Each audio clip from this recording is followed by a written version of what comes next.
Okay, it's 7 o'clock. Let's call the meeting to order. Michelle, will you read some time on notice? Let the record show that adequate notice of this regular meeting of the mayor and council being held Tuesday, May 20th, 2025, has been provided by the meeting notice which was sent to the Asbury Park Press and the Star Ledger, posted on the bulletin boards and filed with the Borough Clerk as required by the Open Public Meetings Act. Thank you. Will you do the roll call, please? Councilmember Brady. Here. Councilmember Gross. Here. Councilmember McNamara. Here. Councilmember Marola. Here. Councilmember Riley. Here. Council President Vecchio. Here. And Mayor Arano. Here. Thank you. Okay, will everybody join us in the Pledge of Allegiance and also remain standing for a moment of silence? I pledge allegiance to the flag of the United States of America and to the republic for which it stands, one nation, under God, indivisible, with liberty and justice for all. So I'd like to say a few words for ex-chief Bertram Morris, who was also a firefighter and an ex-chief, in our town. He did pass away on April 23rd.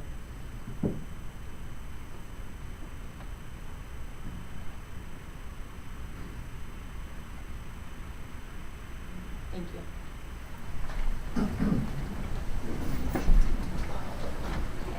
Before we go into committee reports,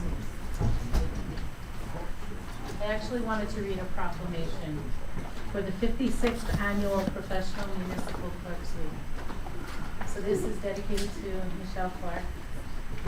Whereas the office of the Professional Municipal Clerk is a time-honored and essential part of the local governments everywhere, and serves as a hub of information central to the fundamental functions of local government and communities. Whereas while the title of clerk and its responsibilities has evolved over time, municipal clerks occupy one of the oldest and most respected public servant positions, with the role of record keeping rooted in biblical civilization. Whereas municipal clerks provide the professional link between citizens, local governing bodies, and government agencies and entitled entities at many levels, and often operate with understated expectations and considerable demands placed upon them. Whereas professional municipal clerks effectuate extraordinary versatility, accuracy, and patience, while pledging to be ever mindful of their neutrality and impartiality, rendering equal service to all. Whereas in New Jersey, a municipal clerk is the heart of all local government functions, performing core duties as Secretary of the Municipal Corporation, Secretary to the governing body, Chief Administration Officer for all elections held in the municipality, Chief Registrar of Voters in the municipality, Administrative Officer responsible for accepting and issuing applications for licenses and permits, Public Records Custodian, and performing such other duties as imposed by state and local requirement. Michelle, you need a raise. Whereas it's fitting and appropriate to observe the 56th Annual Professional Municipal Clerks Week by recognizing the accomplishments of professional municipal clerks everywhere, and to specifically acknowledge and commend Keyport Borough Clerk Michelle Clark for her unwavering dedication and hard work to serve the public and advance the municipal clerk profession. Now therefore I, Rose Piranio, Mayor, along with the Keyport Borough Council, God bless you, hereby recognize and proclaim the week of May 4th through May 10th Professional Municipal Clerks Week, and further extend appreciation to our professional Borough Clerk Michelle Clark, and to all professional municipal clerks for the vital services they perform and their exemplary dedication to the communities they represent. Thank you.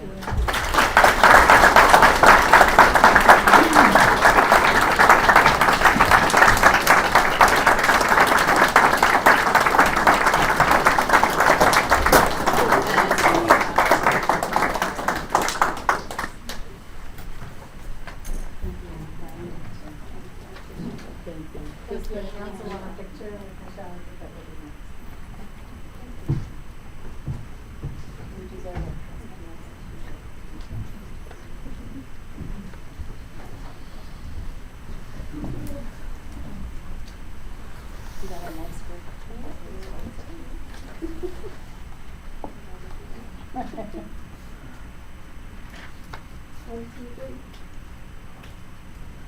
Thank you. Thank you.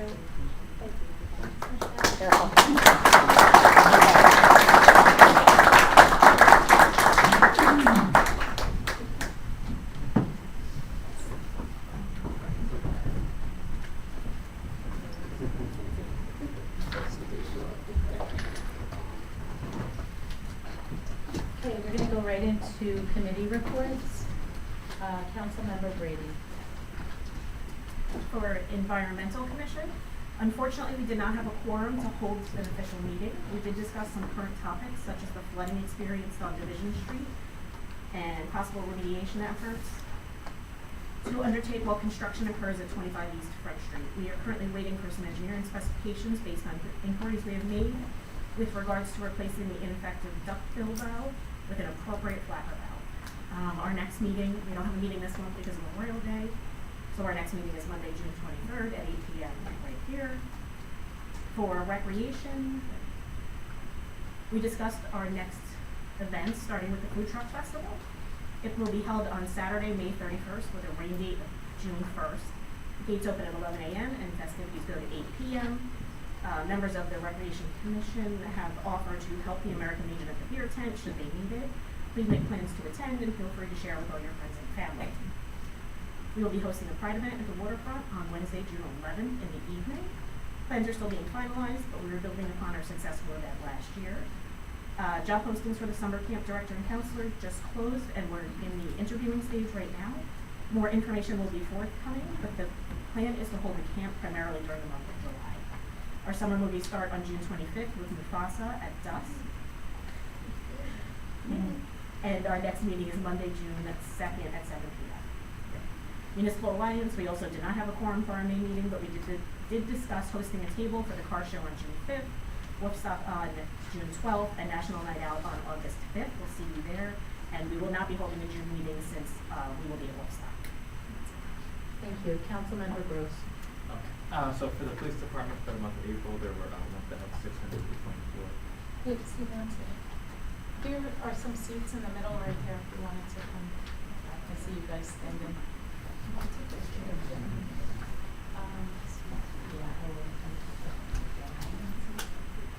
Thank you. Sorry.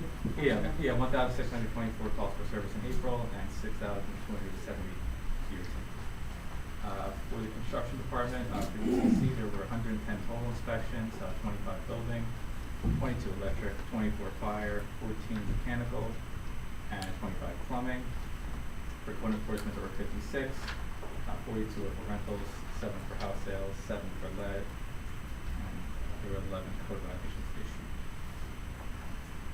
For the treasurer's report, there was $1,876 in total collected. That was $157 for dog licenses, $8.20 for cat licenses, $6 for marriage civil union licenses. We had $1,370 in death certificates, and $195 for food handlers. For KVBC, just wanted to announce at the recent KVBC meeting, the board approved taking on responsibility for organizing the 2026 St. Patrick's Day Parade with support from Hank and Dawn Young. A formal proposal will be submitted for the governing body before. Councilmember McNamara. Thank you. I'll start with DPW. 'Tis the outdoor season, and that means lots of busy DPW employees as you go around the borough. Some of the efforts you'll see are that they rebuilt the dock at the boat ramp and worked with the company to install new floating docks. The old docks will be dismantled and removed in the coming weeks. Street sweeping, round 1 was done. The next round will be in the weeks after 4th of July. Leaf and branch pickup are completed, so if anybody has bags from now until, I think the next time pickup is going to be in September, so in the interim, you can drop your bags at the yard on Saturday mornings. Park maintenance between DPW, our contractual service, Department of Corrections, and Keyport Garden Club members, the parks are looking very welcoming. As always, residents are asked to notify DPW if they notice any issues in our parks. Fire hydrant repair, Broad and Hurley, still waiting for the parts to come in. Delays are due to supply chain and tariffs. Green Team, our Explore the Bayshore series. Speaker for May, Stephen Knott from Save Coastal Wildlife, spoke about American eels, a crucial part of the Raritan Bay ecosystem. Next week on Wednesday, May 28th, we will welcome Erica Klein, who's a recent entomology graduate, lab manager for the bee team at Rutgers, and she's also a Keyport resident. Erica recently met with the Girl Scouts at the Elizabeth Street Community Garden as they were installing bee hotels, and she'll help us understand more about the thousands of species of wild bees that are under stress from increasing human activity. We hope you can join us at 6:30 next Wednesday right here in this room. Green Team will also be available during the Keyport Garden Walk days to help the Garden Club and share information about sustainable Jersey and our local Green Team. Cannabis, first quarter 2025 revenue from municipal taxes was $46,436. As mentioned in my April report, revenue from last year, which was only the end of April through the end of the year, was $116,000. And that's it. Thank you. Thank you. Councilmember Merla. Thank you, Mayor. Planning Board, Cash Street is this Thursday. Cash Street's postponed to June 26th. So if anybody's in the audience wants to know that. Redevelopment reviews, but nothing happening at They this. can't hear you, Joe. You might wanna pull the mic closer. Okay. For the Planning Board is this Thursday. Cash Street has been postponed to June 26th meeting. Redevelopment, we've been in conversation, but at this point, nothing at this time to report. Ms. McNamara just reported on Public Works, but I also see Bill and his crew doing a great job around town. Thank you to them. KBBC, I attended the meeting. I'm happy to see that KBBC is supporting the parade this year, taking that over.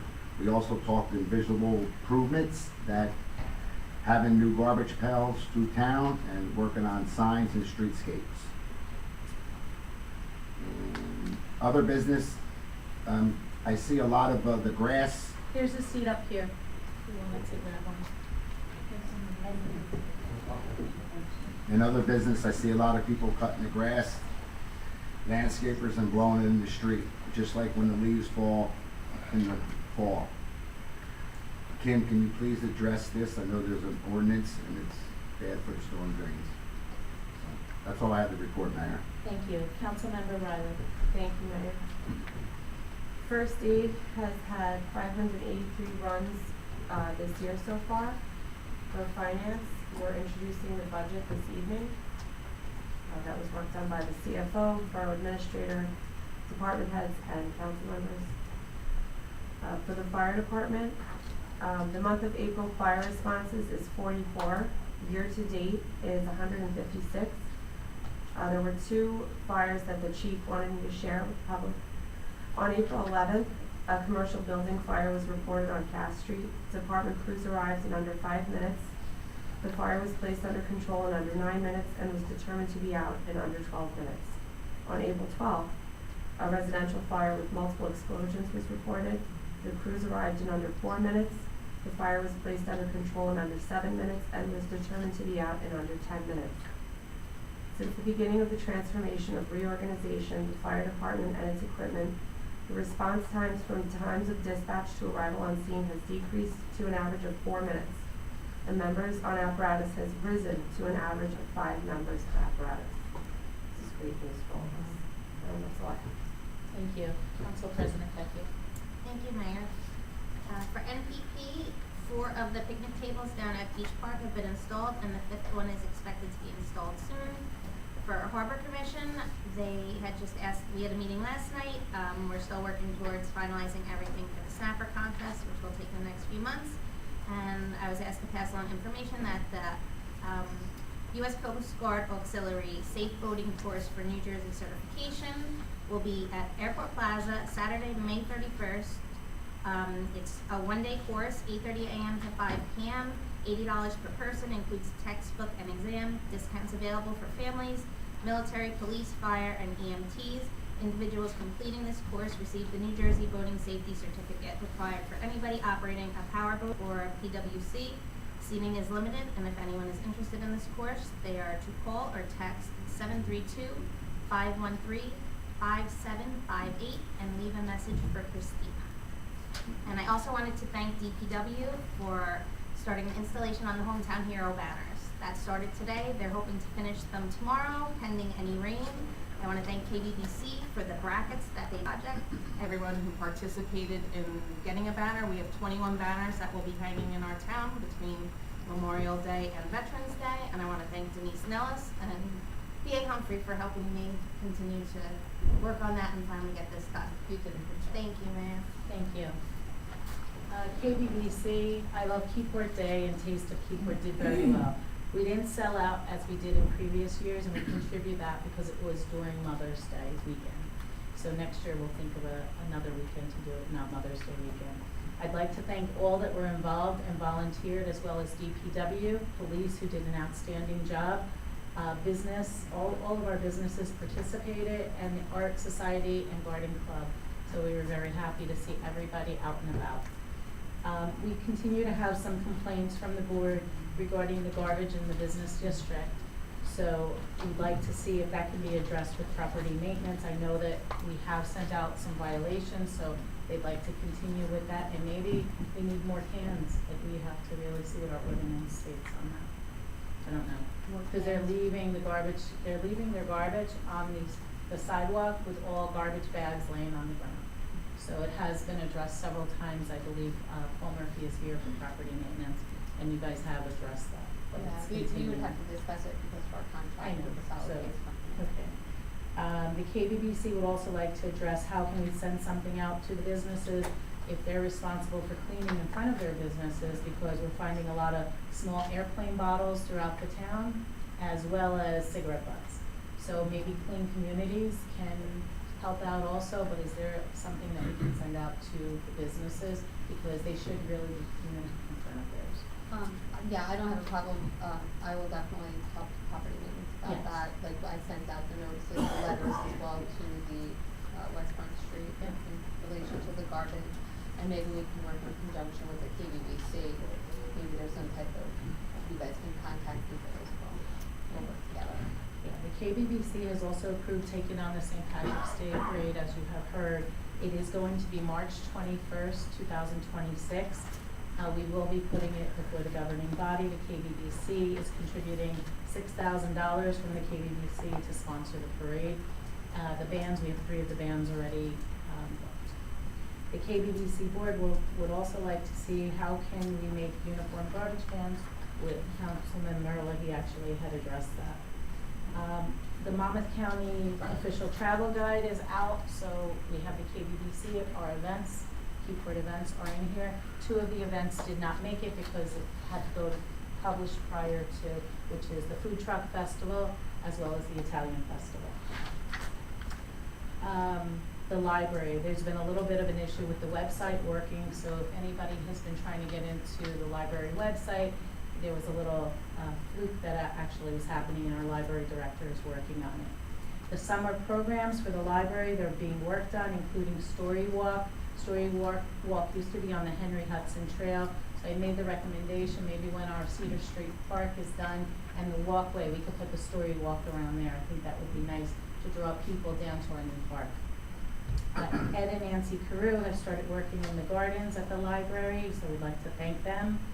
We have put together our 250th semi-centennial planning committee, so we're going to start having our meetings. We're looking to have it, the first meeting, May 27th at 6:15 here, because Tom Gallo, who's actually helping me with it, he has a lot of information he'd like to share with our committee. The status of the fire hydrant on Broad and Hurley, we're still waiting for the rest of the parts. Bill Kane has checked with the hydrant company last week. They're still waiting on 2 pieces to arrive. It's scheduled to be shipped to them on or about June 12th. Unfortunately, due to supply issues and tariffs, everything's a little bit slower. So just so everybody knows, we are working on that, and I believe there's only 2 more out, correct? And that's it. Okay, do we have a motion to open to the public for agenda items only? Motion. Second. All in favor? Aye. Thank you. Danny?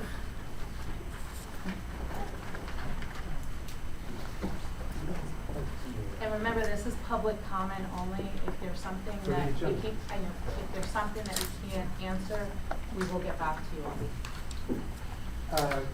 Dennis Fotopoulos, 77 Beer Street, Keyport. The introduced budget, what is the levy increase for municipal purposes? Remember, it's public comment. Okay, I'd like to know what the levy increase is for public purposes, if you can reveal that at some point. And also, I want to thank Mayor and Council and the Art Society for bringing about the honoring of Charles Merla. This is something, and I'm not looking to take credit. I think that the folks that have pushed this across the finish line deserve all the credit in the world. But I've been asking for this for quite some time now, and I really do appreciate it. I did read the resolution, but what I would love to do, the resolution is great, but I think the resolution that we wrote a few years back really captures part of what this was intended to do. With your permission, this is not official, and I'm also in homage to the Art Society as well. And it is a little bit over the top too, I think. Whereas the Borough of Keyport is recognized as an arts, cultural, and entertainment hub throughout the County of Monmouth, and whereas the Borough in its master plan recognizes the importance of arts, culture, and entertainment in substantially contributing to the Borough's character and history, and whereas one of the features of the arts community of the Borough was a mosaic sculpture that was unfortunately destroyed in Superstorm Sandy. And whereas at the July 2nd, 2013 meeting of the Keyport Borough Council, the Art Society of Keyport presented a plan to replace the destroyed sculpture with permanent mosaic sculptures which will be located near the Borough buildings. Whereas the late Charles Merla participated in all phases of this project and along with other members regularly worked to complete the project, which was accomplished in October of 2017. And whereas the Society of Keyport, Charles Merla shared the duties of, quote, project manager and motivator that helped ensure the mosaic sculptures project would be completed. And whereas Charles Merla's contributions to the borough were not limited to those associated with the Art Society of Keyport, as he also directly participated in the Keyport Garden Club and served on the Board of Trustees of the Keyport Business Improvement District Organization. And whereas Charles Merla's legacy includes leadership, his dedication to Keyport, his selfless example of volunteering, as well as his advocacy of small businesses in Keyport, and whereas members of the Art Society of Keyport and many citizens of Keyport agree that Charles Merla's legacy is evident even today, and especially represented in the mosaic sculptures on 1st and Broad Street. Now therefore be it resolved by the Borough Council, blah, blah, blah, that, well, I'm not going to read the rest of it because it went into a whole thing about making the day Charles Merla Day and all of that. We really went over the top. We really thought he deserved that. And finally, real quick, the last interaction I had about the mosaic sculptures with Charlie was during a rainstorm before I was elected to council, and he asked me to go over there, and we were standing there with umbrellas, and he just painted this beautiful picture of what the sculptures really were. I never realized until I got the lowdown from him. I miss him dearly. There are a lot of other people in this borough that miss him dearly. Obviously, his brothers are here, and you guys have my respect as far as Charlie is concerned. And I just want to thank you again.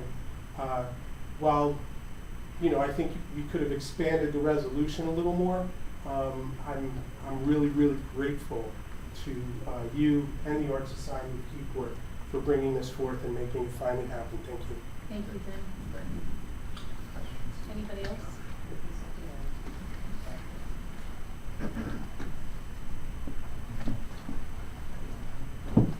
Elvis Pecora, 106 Chingorora Avenue.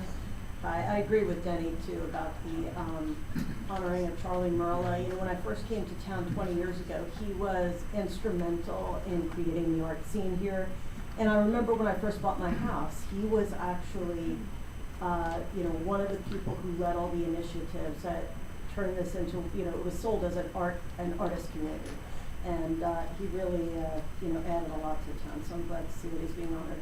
But my question actually is about ordinance 2025-06. This is the one. Dash what, we don't have a 06. Oh, okay, well, it's the third ordinance. 166? Oh, okay, that's what it said on my copy. I got the wrong number. It's the one about the alley. We're on the agenda. We're talking about consent agenda. Is that what you're talking about? Oh, I'm talking about the alley, Speak to it during the public Yeah, hearing. during public oh, hearing. after the other, okay, I'll do that after. Okay, Sorry. thank you. Anybody else? Elmer?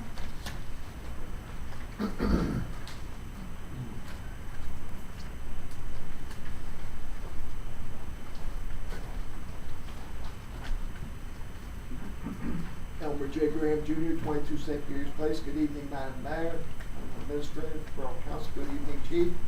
First of all, a few things. First of all, on Keyport Day, outstanding. You all did an outstanding job. It was beautiful. And I'd like to thank the Mayor and the Borough Administrator for buying me some ice cream, which is pretty good, you know. But y'all, we enjoyed ourselves, believe me, that day.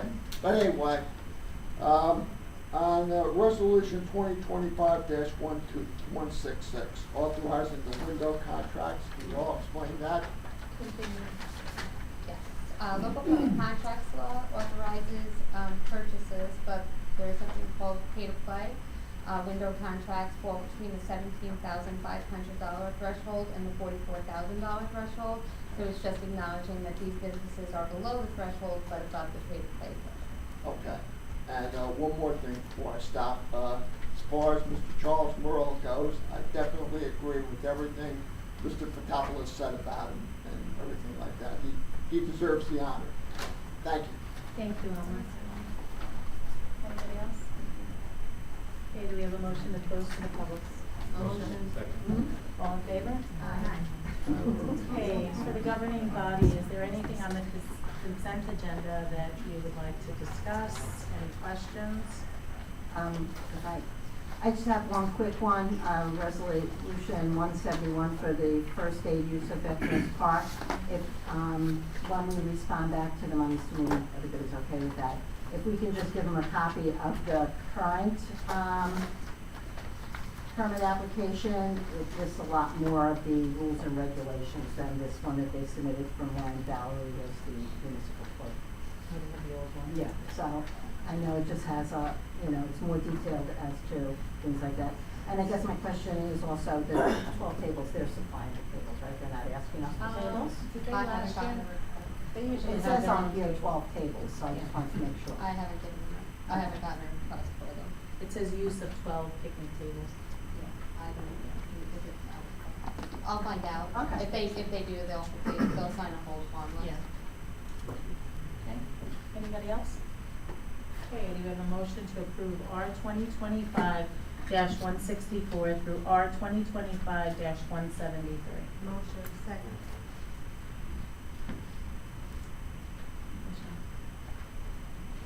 Councilmember Brady? Yes. Councilmember Gross? Yes. Councilmember McNamara? Yes. Councilmember Merla? Yes on all, abstain on 173. Councilmember Riley? Yes. And Council President Beckius? Yes. Thank you. Thank you. Public hearing adoption of ordinances, ordinance number 2025-04, Municipal Alliance Committee Chairperson. Michelle, will you please read the ordinance by title? This is an ordinance of the Borough Council of the Borough of Keyport in the County of Monmouth, State of New Jersey, amending Borough Code Chapter 2, Administration, Section 2-7.9, Municipal Alliance Committee. Thank you. Do we have a motion to open to the public? Motion. Second. All in favor? Aye. Alba?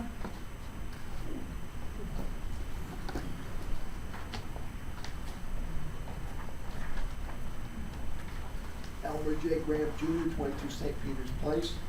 On this ordinance, 2025-04, can we more or less explain it in layman's terms?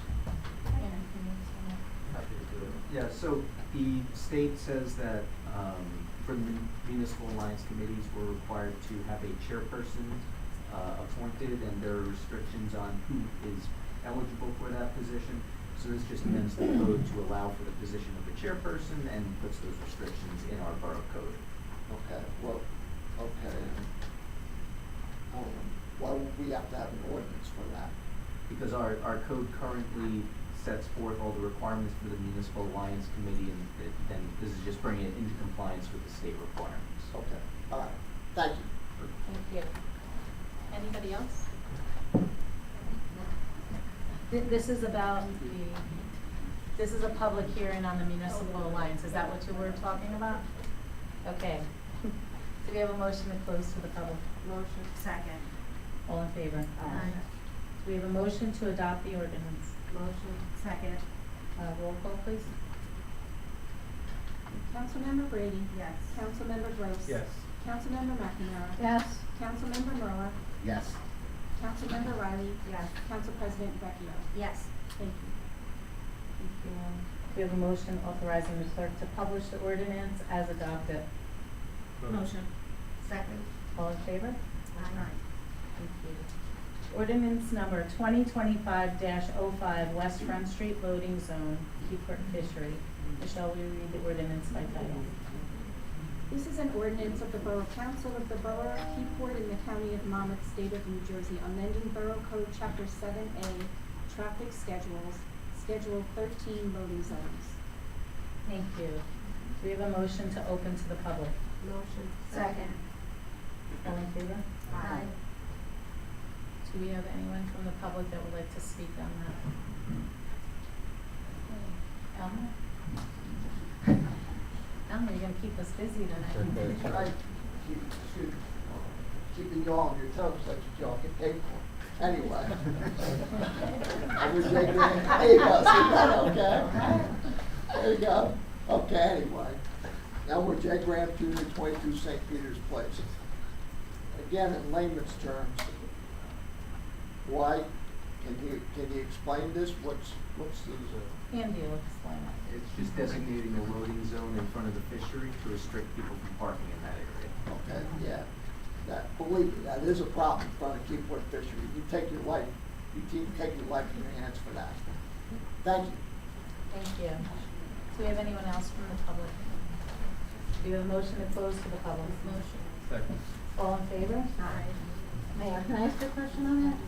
Do we know with the loading zone, will it stipulate anything like length of time somebody can be there, that it should only be commercial vehicles or anything? I mean, if it, The requirements in the code, I can't remember whether it's 15 or 30 minutes at a time, but it is stated in the code. does that need to be stipulated on any signage or to make your lives easier? It should be on the sign, yes. Okay. So you can talk to whomever about what you want on the sign? Okay. Thank you. Motion to adopt the ordinance. Second. All in favor? Oh, sorry, that's a roll call, sorry, Michelle. Councilmember Brady? Yes. Councilmember Gross? Yes. Councilmember McNamara? Yes. Councilmember Merla? Yes. Councilmember Riley? Yes. Council President Vecchio? Yes. Thank you. Thank you. Ordinance number 2025-06, designating alley between block 21.01. Oh, sorry. Thanks, Michelle. That's because Kathleen messed me up. Motion authorizing the clerk to publish the ordinance as adopted. Motion. Second. All in favor? Aye. All right. Ordinance number 2025-06, designating the alley between block 21.01, lots 53 and 54 as a one-way street. Michelle, will you read the ordinance by title? An ordinance of the Borough Council of the Borough of Keyport in the County of Monmouth, State of New Jersey, amending Borough Code Chapter 7A, Traffic Schedules, Schedule 9, one-way streets. Thank you. Do we have a motion to open to the public? Motion. Second. All in favor? Aye. Do we have a motion, do we have anyone from the public, sir? There you go, Alyssa. Now's your turn. I'll get the hang of this one day. All right, so I just actually have a couple of questions. So this, is, You gotta state your name and oh, address. yes, Alyssa Cora, 106 Chingarora Avenue, and so this ordinance, is making the alley into a one-way street, right? And so I just wanted to know first, is the alley currently, a private property, or is that borough property? Yeah, it's designated as an easement, but it doesn't specify whether it's one-way or two-way. It's actually, both this ordinance and the next ordinance are in conjunction with recommendations from the county on access, since it involves the county road. So they recommended making it a one-way alley from Broad Street to the rear of the property, and then to utilize the municipal lot at the rear. So the next ordinance is for the cross-access easement between those adjacent properties. But currently, yes, it's an easement for public access, for that alley. Okay, so then it's currently public property as opposed to private Public property? right, Okay. yes. And so then, will it be considered a borough road then, if you do change it into the one-way, and who will maintain it, I guess? It's still borough, it might not meet the requirements to be designated as a road, but it is for right-of-way, for access for vehicles. But only one way. Okay. But it will be, yes. Okay, and isn't there a parking lot right, through there, and so what effect will, this have on, the public parking situation, because we know that parking is tight, already? Well, the parking lot is still remaining there, we're not removing the parking lot. Okay, You so it can wouldn't affect that. access it from American Legion Drive. Okay, all right, okay. Those are my questions, and I guess I was wondering too, is there any additional cost to taxpayers, as a result of making this change? It's already an easement that's held by the borough for right-of-way anyway, so any cost for maintenance, it would be the same. Thank you. Thank you. Anybody else? Do we have a motion to close to the public? Motion. Second. All in favor? Aye. Do we have a motion to adopt the ordinance? Motion. Second. Michelle, roll call, please. Councilmember Brady? Yes. Councilmember Gross? Yes. Councilmember McNamara? Yes. Councilmember Merlo? Abstain. Councilmember Riley? Yes. And Council President Vecchio? Yes. Thank you. We have a motion authorizing the clerk to publish the ordinance as adopted. Motion. Second. All in favor? Aye. Thank you. Ordinance number 2025-07, cross-access easement between 18-24 Broad Street and Borough parking lot. Michelle, will you read the ordinance by title? An ordinance of the Borough Council of the Borough of Keyport in the County of Monmouth, State of New Jersey, authorizing a cross-access easement with the owner of Block 21.01, Lot 54, for access between Lot 54 and the Borough parking lot located at Block 21.01, Lot 49. Thank you. We have a motion to open to the public. Motion. Second. All in favor? Aye. Okay, do we have anyone from the public that would like to speak on that? Elmer?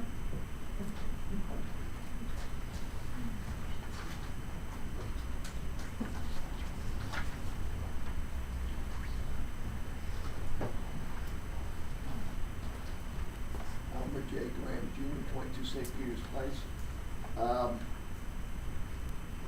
In layman's terms, what does it mean, just access one way or what's? There you go. So the last ordinance was to designate this alley as one way, and then at the point where it meets the municipal parking lot, there's now going to be a cross-access easement to allow access between the municipal parking lot property and the adjacent property, which is 18 to 24 Broad Street. Okay, so I guess that'll make it easier on traffic in the borough, right? It's making it so that it's just allowing for one-way traffic through that area. Oh, okay, that's good. All right, thank you. Thank you, Elmer. Do you have anybody else speaking on that? Okay, we have a motion to close to the public. Motion. Second. All in favor? Can I ask a question now? I was gonna mess you up here. So behind the building, that lot that's there, that's part of the building's property? No, that's private property. That's private property, okay. And is that gonna be a parking lot and like No. site and stuff like that? No, that was already pre-planned. Okay. And then I was over there today, so it's just this tiny Yes. little, Yes. like, that just seems tight. So, and that's gonna be the traffic flow, right? And Coming in over, yes. like, so the traffic that's exiting that parking lot and then going through our lot, I mean, it's really, it's this big. Well, they do it now. Yeah, I was gonna Now say, but it's it's not all open, free. I mean, the business isn't open yet. No, right, but I But understand. people still cut through there. Yeah, people cut through there all day long. But I'm the down reason every is morning. because when you come up to the Broad Street side, Oh, you definitely don't want if people you don't coming want. out. You don't want as a- that, no. You're up on the street already. Yeah, no, but I mean, are we gonna do anything about that, like being able to get from the one lot to the other, cause it's just, it's not really highlighted. Well, I mean, we could, do people just like go right over the curb all the time? we could make something happen, like if it has to be a safety issue. You know, I'm saying not give up, no, we'll have to see. But like I said, it happens, it's been going through now. Like, you know, that's the, it is, I know what you're saying. Yeah, It's,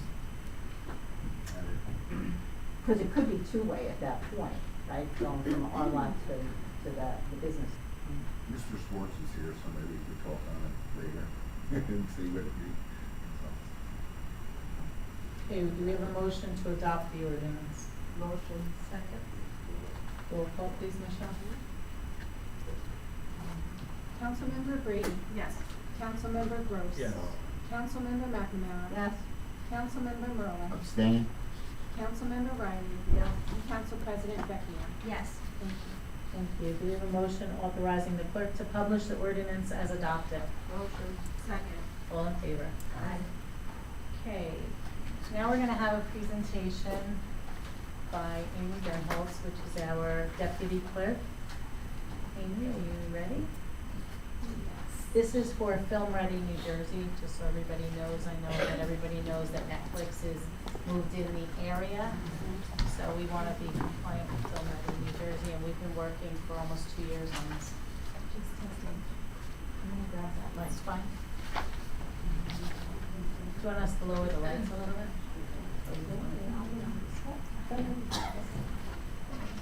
This is a movie for us. The other way, it's just a. Oh.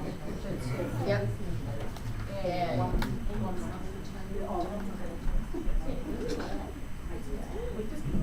Jojo, stay up. So popcorn?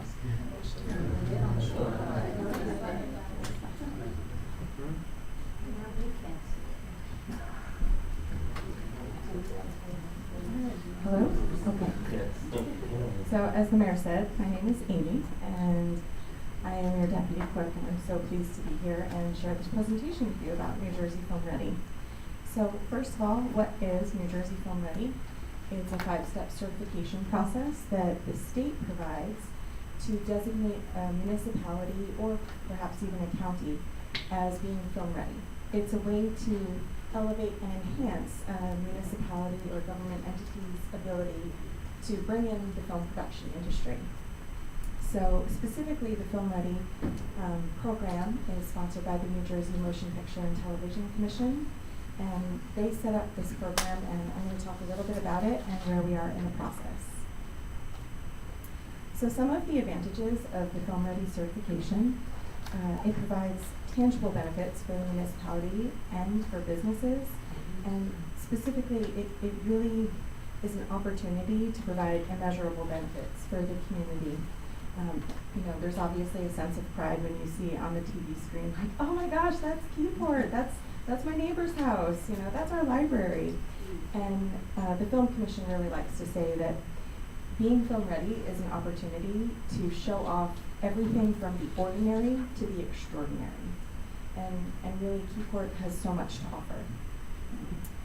Specifically, municipalities can attain the Film Ready Community Status Recognition, which supports us being a place that the film industry wants to come and film at. The municipality has unlimited access to uploading location photos. The locations are tagged as being located in a Film Ready community. We have the ability to publicize the Film Ready designation and use the logo, so our film permit can say, we're a Film Ready community. And obviously we can get ongoing support and services from the Film Commission. And that's the acronym for the Film Commission, the Motion Picture and TV Commission. This really brings business to businesses. It's not just about showing off something in town. It could be exterior being filmed, it could be the interior being filmed, but everyone who's filming or part of the production they need coffee, they need laundering services, they need catering to eat. So this is more than just showing off somewhere in the film, but this is supporting the life cycle of the film production. And Amy, one question I have before we Yeah. finish. So if they have to choose, if they come into our town, they have to choose our caterers, our dry cleaners, unless they can't find it, and then they go to another outfit. Not necessarily, but by coming into our town, they get access to a directory of the services that are in Keyport. And so that highlights our businesses for them. So that's an excellent question. So I do want to mention, this is about bringing business to our businesses. It's opportunities for our local businesses. Again, it's not just about where they're filming and showing off those locations. It is about the coffee that they're going to buy and so much more. But another feature is that by being film ready, businesses can list themselves in the production services directory that any production coming into the state of New Jersey can look at. And so this is something that we have a lot of antique shops and specialty shops, vintage shops. If people are looking for period pieces, they can say, where can I go to a whole bunch of shops to find something? Oh my gosh, check out our Main Street. Like, not Main Street as the title of the street, but check out our downtown. There are so a wonderful way to highlight what's in Keyport. Our New Jersey Film Ready certification process is a 5-step process. And of those 5 steps, we have already completed 4 of them. So the first step is to becoming a film ready community is attending a workshop, and Mayor Arano has attended this workshop, and I also attended the workshop after her. Designating a film ready liaison. Thank you. And that was a designation that did not require Borough Council approval, but just an employee has to be designated. Adopting a formal permit process. We do have an ordinance, and I'm going to talk about that in a subsequent slide. We have to upload film locations. Some of those actually existed before I had worked on them, but I've uploaded additional locations as well as added photos to the locations that were already there. And I do want to shout out to Jack, who's here, because Jack gave me some of his photos to use for the upload process, so thank you very, very much. And lastly is to submit a list of local resources, which I've already submitted a directory to the Film Commission. I just want to give you a little bit of history. So I submitted the Keyport Film Ready application in December 2023. And then the Film Commission decided that they wanted to go through a formal rulemaking process. So through the Attorney General's office, the state rules and regulations had to be written. There was a public comment period. Only rules and regulations in the state of New Jersey now, and you can't be film ready certified until it's approved, subject to these rules and regulations. Since those rules and regulations took effect, before we received approval, we now have to comply with the rules and regulations that have been established by the state. So our office received feedback from the Commission in late March 2025, and that's really what brought me here before you today, is that our ordinance that's been on the books for over 20 years has to be amended in order for us to comply with the rules and regulations for a New Jersey Film Ready certification. Just as a little bit of additional detail, once we adopt an updated ordinance in Keyport, the Commission estimates it would take approximately 2 weeks, 10 business days, to review everything and issue preliminary approval. After they issue preliminary approval, it would go to the Commission's board, who would subsequently officially approve it, and then would be officially certified as New Jersey Film Ready. The Commission is meeting in July. I don't have the date written down, but so from a practical standpoint, by approving an updated ordinance before July, then this could actually move forward and we could potentially be film ready certified by July. So that's a little bit of a timeline for you there. The changes to Borough Code Specifically, the Film Commission provided 5 points that have to be updated in the current borough code. And so everything that you've seen for the draft ordinance that's before you incorporates these items, these 5 items. It doesn't go any further beyond it. It meets the changes that have been requested specifically from the commission. The 5 changes. Yes, these 5 changes. The Film Commission has put up on their website a film ordinance, a sample fee schedule. That's what's up there right now that you can see. I know it's kind of small, but it is also available on the website. And I just wanted to point out some of those fees. And I will also talk specifically about Keyport and our neighbors. So in Keyport, our current filming fee is $500 flat. Whether that's for 5 days or 5 months, it's just $500.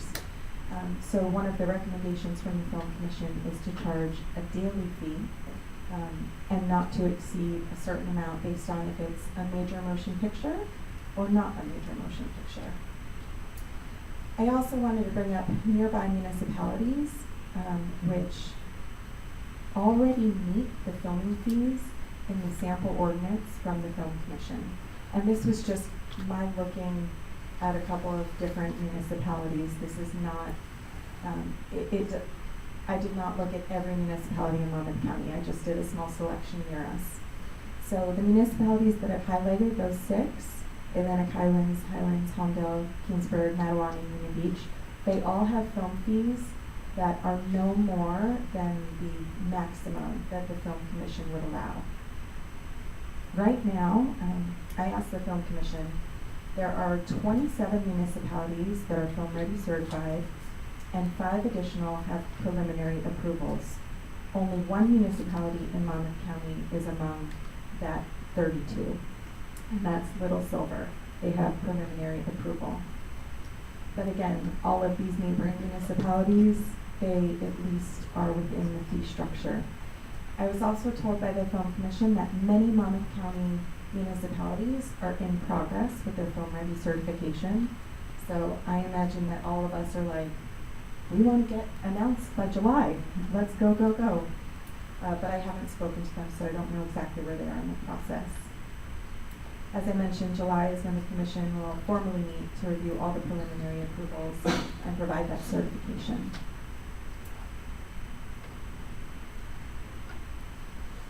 I just wanted to provide a recap on what's to come. So we have to review the changes and comply with the Film Ready program requirements, which we've done.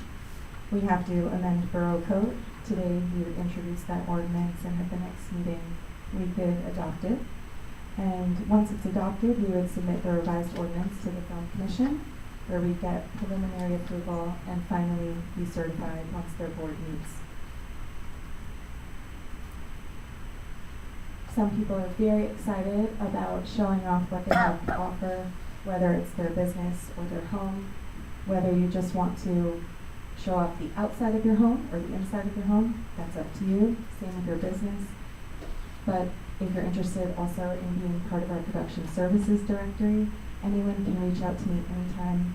My email address is deputyclerk@keyportonline.com, and I'm happy to walk anyone through that and also to help supplement their directory listing or their location listing on the New Jersey Real Scout website, which is the location finder for production services. And then I didn't have any audio, but We're all hearing it. Amy, great job. I know that you've been working on it for a long time.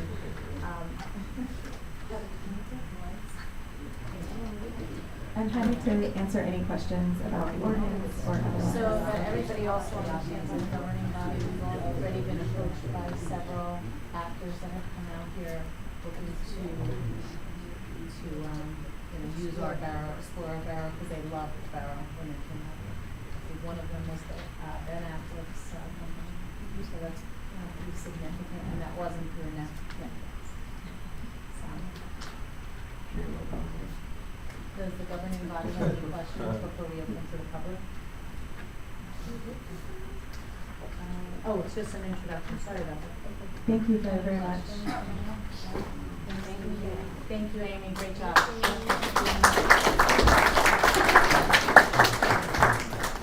Okay, we have a motion to introduce. Motion. Second. Shall we roll call, please? Councilmember Brady? Yes. Councilmember Gross? Yes.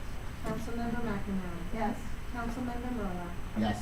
Councilmember Riley? Yes. And Council President Vecchio? Yes. Thank you. Do we have a motion authorizing the clerk to publish the ordinance as introduced for public hearing? Motion. Second. All in favor? Okay, so the next is the ordinance, the COLA rate ordinance. Shall we read the ordinance by title? An ordinance of the Borough Council of the Borough of Keyport in the County of Monmouth, State of New Jersey. Ordinance to exceed the municipal budget appropriation limits and to establish a cap bank, NJSA 48:4-45.4. Thank you. Do we have a motion to introduce? Motion. Roll call, please. Councilmember Brady? Yes. Councilmember Gross? Yes. Councilmember McNamara? Yes. Councilmember Merla? Yes. Councilmember Riley? Yes. And Council President Vecchio? Yes. Thank you. Do we have a motion authorizing the clerk to publish the ordinance as introduced for public hearing? Motion. All in favor? Okay, introduction of the 2025 municipal budget. Resolution number 2025-174, introducing the 2025 municipal budget. Michelle, will you read the budget by title? This is the municipal budget of the Borough of Keyport, County of Monmouth, New Jersey for the year 2025. Thank you. Do we have a motion to this is the introduction to introduce? Yeah. Do we have a motion? Motion. Second. Michelle? Councilmember Brady? Yes. Councilmember Gross? Yes. Councilmember McNamara? Yes. Councilmember Merla? Yes. Councilmember Riley? Yes. And Council President Vecchio? Yes. Thank you. Do we have a motion authorizing the clerk to publish the budget summary as introduced for a public hearing to be held June 17th, 2025? Motion. Second.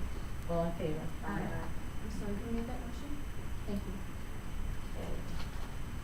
Okay, approval of minutes, September 3rd, 2024 workshop meeting, November 15th, 2024 special meeting, May 6th regular meeting.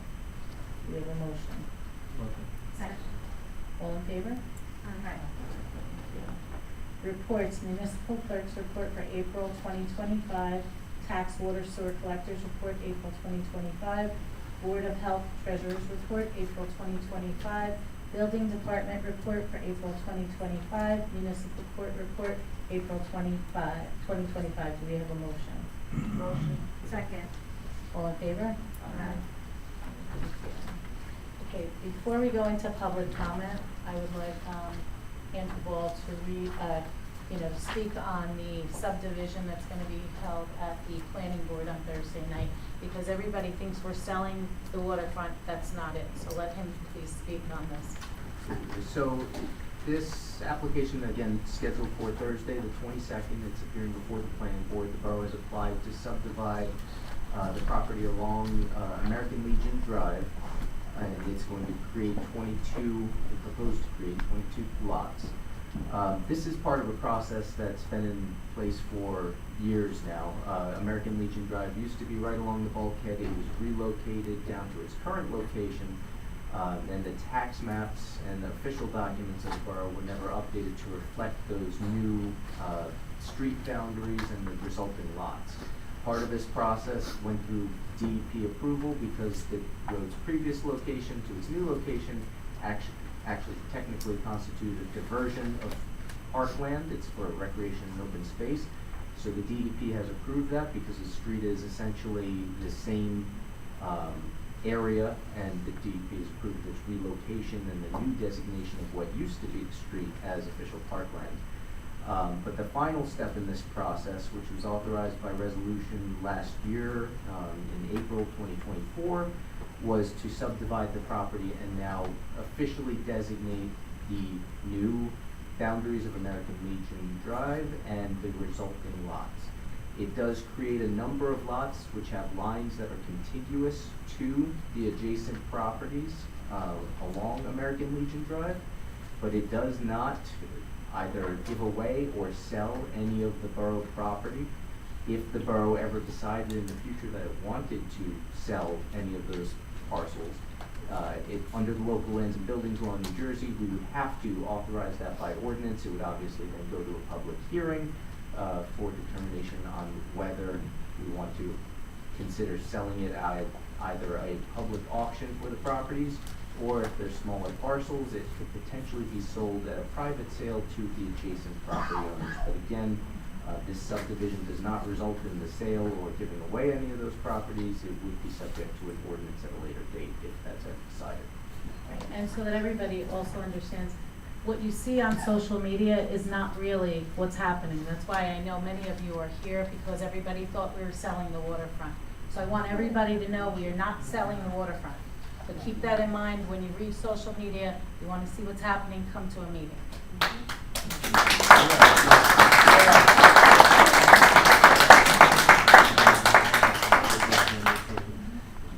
Andrew, is that any of the lots that you're talking about even close to being buildable? Most of them are small. Most of them are not It's- buildable. And so they're all like little adjacent pieces, right? Most of them. Yeah, I can't say whether No. there's any that do so. When you put them all together, you probably don't have a lot. The area is very irregular, I'll say that. Thank you. Some of those include current parking lots, correct? Yes. So behind Nemo's and then along, before you get to Burley's, like behind there, Direct to right? Municipal. And then over by Burley's. So there's actually at least 3 parcels that are have municipal parking. Municipal parking. Right? That's the behind Rudy's, all Rudy's. Mhm. That's the road. And we're not selling the parking lots either, so keep that in mind. Well, is that separate from the lots? But we're not selling anything. No, I'm just asking, like, these lines for the 22 spots, do they go through the parking lots that are there? Yes. Yeah, they do, actually. Yes, it starts, the roadway starts from 31, 33, 35 to 39. And then 45. So, If I'm not mistaken, I believe that Trevor Taylor sent a map. That He was- did. Yeah. And it'll. He has a map, and actually, this is today's emails on this. I just want everybody to know. This is what our borough administrator goes through, and this is what our attorneys have to go through every day when someone questions one little piece of it.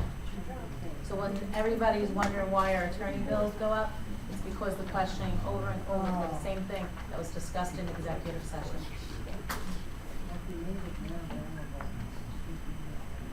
Any other That was just a questions? dig at the council members, because I'm pretty sure that the public isn't invited. It's not a to dig, it's just executive letting session. everybody know. We're that allowed this to ask is- questions, just Right, so, you yeah. can, yeah, I can, but I want, when the budget's passed, so everybody understands where attorney bills come, this is where they come from. So, thank you. I think that's. We're not supposed to ask questions because the attorney. Anyone can always ask questions. I'm just saying, I want everybody to understand this is where the bills come from for our attorney. In a lot of other areas as well, I'm sure. and I guess my question is going back to the way it was explained, the original thing we had to do was to be compliant for Green Acres. So that was to redo, I guess, the question from a lot of people that I've gotten is, why is it not just the 1 or 2 lots? Why is it 22, 23 lots? Because it gives that implication of them parceling them off. And if we ever wanted to do that, why wouldn't we just, if that was an arrangement we were gonna do, why are the taxpayers paying to do the subdivision is the thing I've been asked. I can answer. Andy was not here. We discussed this in February of 2024 in executive session with the borough engineer, our attorney. I was in executive session as well. and. They can't hear you. I'm sorry. Sorry, I'm usually louder. Sorry. I'll start over. In February of 2024, it was before the governing body in executive session. One, it came about that we have a grant that required the completion of the subdivision. We have a grant over for Fireman's Park, that area.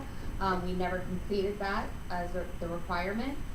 In that same executive session, we discussed there was one property that did ask, they had interest if the borough ever were to get rid of it or want to sell it, auction it, vacate it. They currently do use that area, that they would be interested. In that executive session, the governing body said that would not be a bad idea to do that, so we would already have to do a separate subdivision for that. The engineer presented to the governing body that we could do each parcel, so that way going forward in the public, we would go back, do another application, pay the professionals, and do it again. For each subdivision, you'd then be paying again, and as we know, professional rates do go up, and to have it all done at one time. But to be clear, borough property cannot be given away by a VA, by an engineer, by the attorney. This is something that has to be done by the governing body, by vote. So I just want to be clear, there's no other story to be given. That's it. That's it. So it was before the governing body. They made a decision. The proposal went before for a vote by resolution. It was clear in the proposal what was being done, and that's where we're at today. Thank you. Okay, do we have a motion to open to the public? Motion. Second. All in favor? In favor, yeah. Aye. All in favor? Aye. Aye. Thank you. Anyone from the public?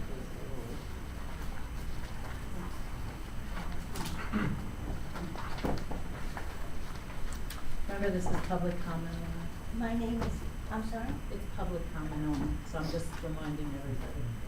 Oh, are we, I'm sorry. No, it's just for public I comment. can't ask questions. Right, but we can get back to you if there's something we can't answer. Okay, was there ever gonna be a time when we can ask questions? No, it's public comment. Well, now is when you would want to guess. Right, so put it out and then we'll get back to you Okay, if well, there's nothing we can't answer. my name is Kathy Graham, and I live at 25 Myrtle Avenue. And my first comment would be that the attorney mentioned that there was a DEP approval issued, and I'd like to know when that was done. My second comment is that something I would like to know is if this property is still listed as Green Acres property on our Green Acres list. The third thing I would like to know is what state approvals were given in order to do this, because it's my opinion, but my belief that the state must approve before you go to the planning board. So if the state did give any approvals to that, I'd like to know what date. And if the property is on Green Acres list, it is my understanding that property of equity must be replaced. So I'd like to know which property that is, and it has to be equity, you know, the equivalent property, which would be adjacent to a park and with a water view, et cetera. And I think that's it for now. So I have most of the answers. 2017, DEP did approve this. It approved the relocation of the road and, as you said, determined that it was equivalent value of the prior location of the road right adjacent to the bulkhead to its current location today. So that diversion or the exchange of parkland was approved by DEP. I don't have the exact date, but I know 2017 was when that was approved. The raw C, as far as I understand it, was updated in 2017, but does not reflect the current property designations, which is partially why we need to, subdivide and have I'm these having a new little lots. trouble understanding some of the things that you're saying. The first thing that you said was the DEP approved which property to equate? So this all stems from the relocation of American Legion Drive, right? So previously it ran right near the bulkhead, and it was relocated to its current position today. That swap was, the location it is today used to be funded parkland. So DEP took the old location of the road and accepted that in exchange for the current designation of the road, and then approved that swap as a diversion because it's essentially equal area. It was slightly more that DEP got as parkland as a result of that new relocation. So we have all the documentations. It's all a matter of public record, and I'm sure we can, you know. So the property that you're discussing now is not on the list anymore as Green Acres property? It's not So on our list yet? It's got outdated references to the old lots, which we need to update the Rossi to reflect the new subdivided properties once those are officially in place. But our tax maps and our recreation and open space inventory, when I say Rossi, that's what that stands for, reflect the old designations. The tax maps have the old location of American Legion Drive. So the borough needs to finalize this process by going through the subdivision in order to have the new lots, have the new road designated, and then be able to, you know, record those final documents to close this thing out. I'm still having trouble understanding. The property that you're discussing, subdividing, the property that is on the planning board thing, and I'm asking questions, is that okay now? Yeah. Okay. Well, it's, we Just might not because be I able have to the answer, answers. he Okay. has all the answers, so he may not have all the dates in front of him. Is the property that you are going to the planning board to have to receive permission to be subdivided is listed, but you are going to change it? You're going to update it so it's not on Green Acres?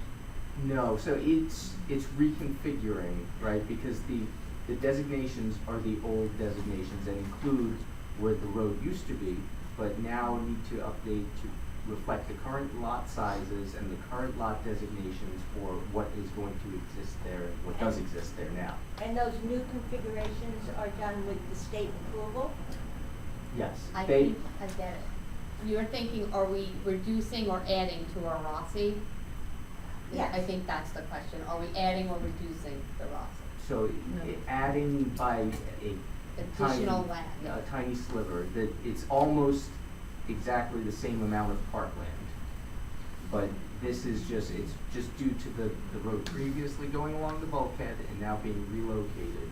But it's new areas, it's new lots that are designated, so the documents need to be updated to show what the acreages are, what the lot designations are. And the where the road is. 2017 approval, there's not a limit in the amount of time, because I know it requires environmental studies and things, I mean, there has been some changes there with some collapses and things like that. Does an approval from 2017 still apply in that amount of time, considering it needs environmental study? Yes, I'm not aware of any restrictions that would prevent us from relying on that. But there are, there's two different parcels, right? There's There's a the few Rossi stuff, parcels. and then there's the borough-owned property that is not part of Green Acres. It's all in the same thing. Yeah, it's all shouted together. Thank you. Thank you, Danny.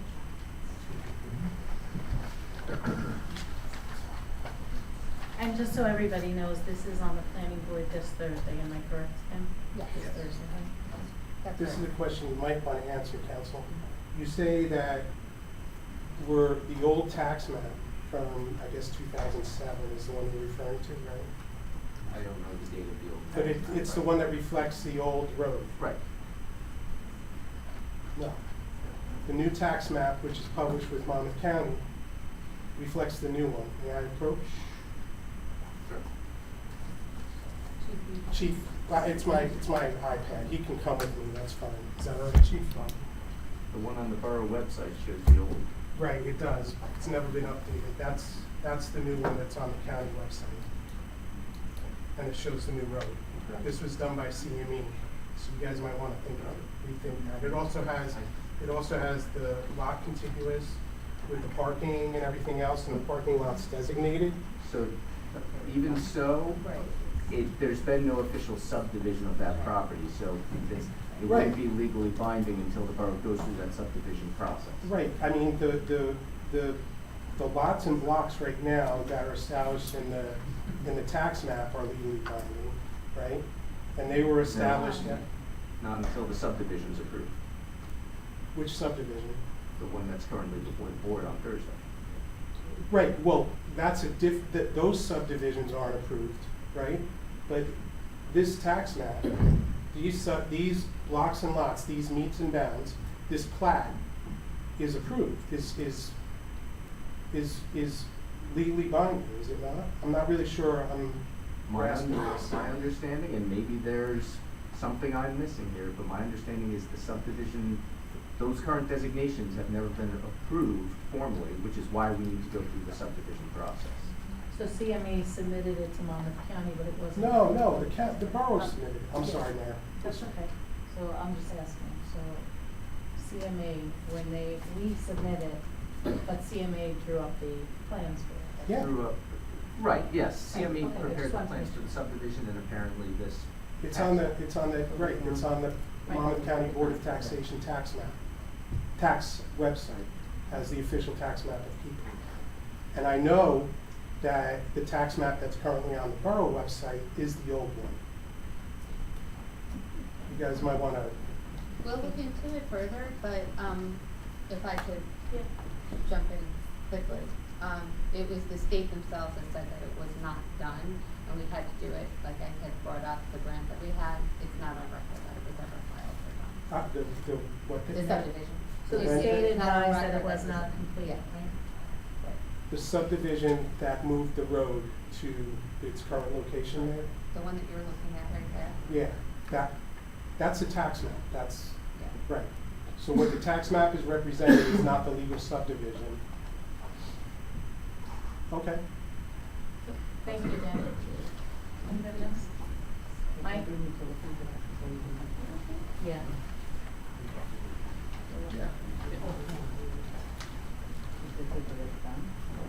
Michael Lane, 51. Mike, you dropped something. Okay.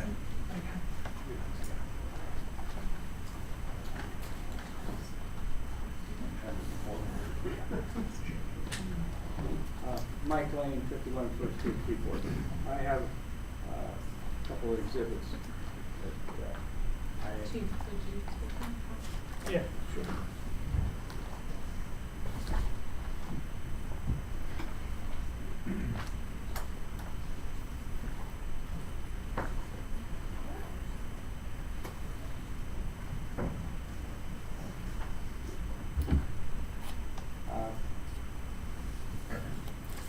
Back in the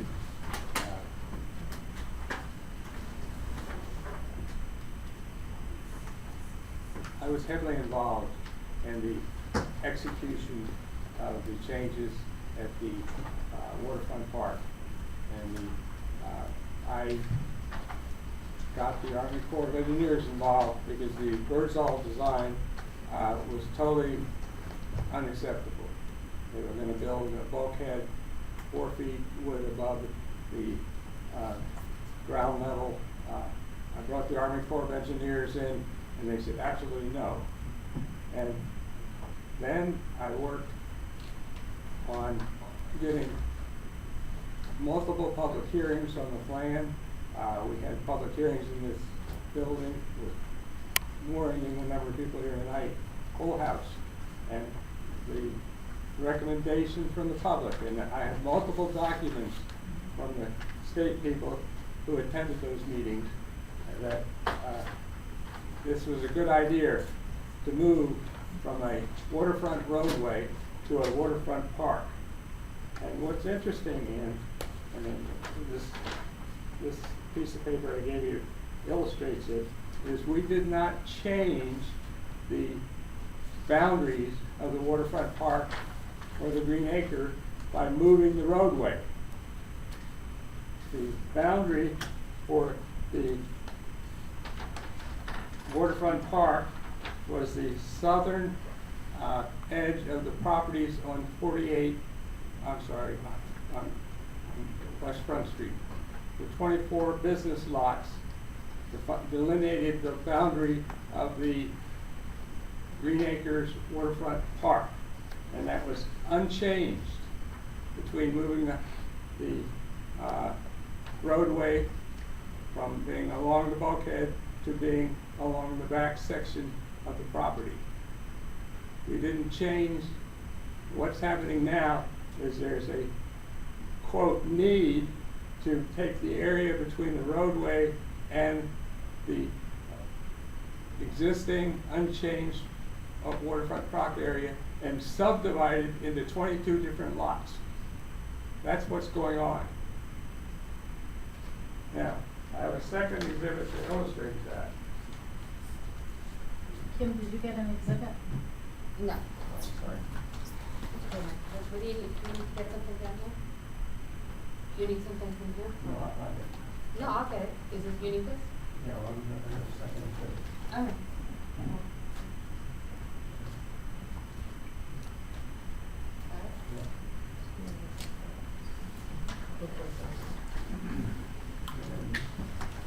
I need the officer too. And I'd like to have the leftovers from these handouts for the for later in the week.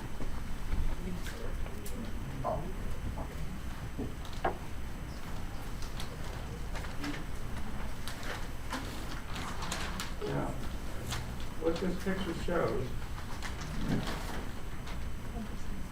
is that we're taking the area between the roadway and the southern boundary of the business lots on West Front, which delineate the edge of the waterfront park. And we're putting in that sliver of ground 22 new lots. 22 new lots. And the new lots are all designed to match exactly the lot lines of the existing businesses. And example, one of the new lots is shown in green is the lot behind, it's lot 40, I think 40.01. Lot 40 and 40.01, which is the lot behind the new construction with the mixed-use building that's going on at 36 West Front, which they have already, in their plans, designated as the access road to get into their underground parking lot. 36 or 31 West Front? 31 West Front, Okay, sorry. just making sure. Yes. I think it's a mark 31 on the drawing. But it's the site of the new construction. So these 21 lots are an exact match to the boundaries of the businesses on just outside of the Green Acres Waterfront Park boundary, which is unchanged. So we have created between the Waterfront Park boundary and the roadway 22 new lots. Why? Why? What's going on? It sure looks to me to be a setup. It's not a setup, Mike, please. I'm gonna use the term. It's not a setup, please. It is a setup. It's not a setup. What do you think, we're making something out of this? We're not. We're trying to be in compliance. I mean, you heard our attorney speak. Well, You heard Kim speak I also. forwarded to you tonight, Mr. Robbie Bergen, I don't think he's here, did an extensive memo on the fact that there's no need for this at all, that, and I copied it to all the members of council, I copied it to Kim, and it's extensive documentation. And he was heavily involved, as I was, in the development and change of the Thank you, location Mike. of the road. And that's all we did, was change the location of the road. Now, Mike, your 5 minutes is up. I would like more than 5 minutes. I asked the council to allow me more than 5 minutes. No. What would the council like to do? I'm okay with him finishing. Let him finish. And my bottom line is what I'm proposing is that you take an option to not go before the planning board this coming week and delay it until you have more time to understand what's going on. And to really look at Mr. Bergen's extensive documentation of the fact that this is unnecessary, that we did a tremendous job when we worked the problem and documented it. Now,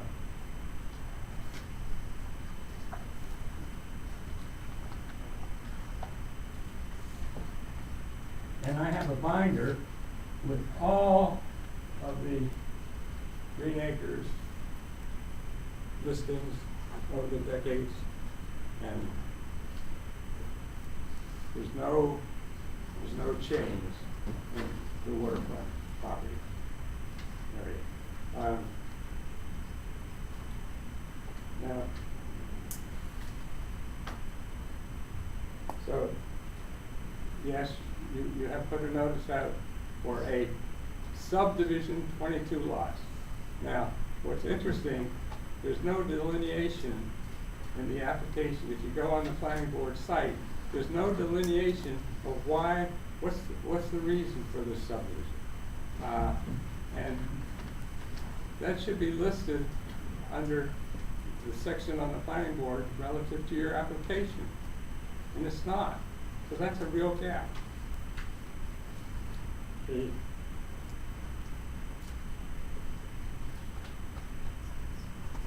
as I said, the only thing you've done is snuck or put 22 lots into the area between the roadway and the original waterfront boundary. Now, what's interesting is all the lots match the width of the businesses above it, above the boundary for the waterfront park. The lots, most of them are 50 feet wide. Some of the lots are 20 by 50, which means you got 1,000 square feet. Some of the lots are bigger than 25 feet, 50. Some are less than 10 by 50, or around 10 by 50, 500 square feet.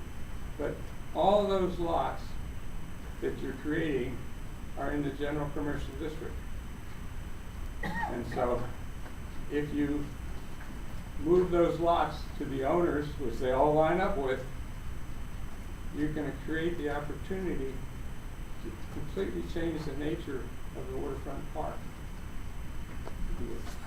And we had the problem, if you remember, a couple of years ago, one of the owners of the property on West Front Street used his driveway in the back to run a food business like we have at Beach Park, where you can have hamburgers and hot dogs. And he was taking away business from our legal hot dog stand at Beach Park. And the Beach Park application is paying a fee to the borough. And this person was basically putting the hot dog vendor out of business at Beach Park. And so the borough moved in and shut that down. So these 22 lots, there's the potential going forward with the nature of the Fireman's Park, West Front, for the waterfront park to change significantly. And so I ask you to hold off on your planning board hearing until you do a little more investigation.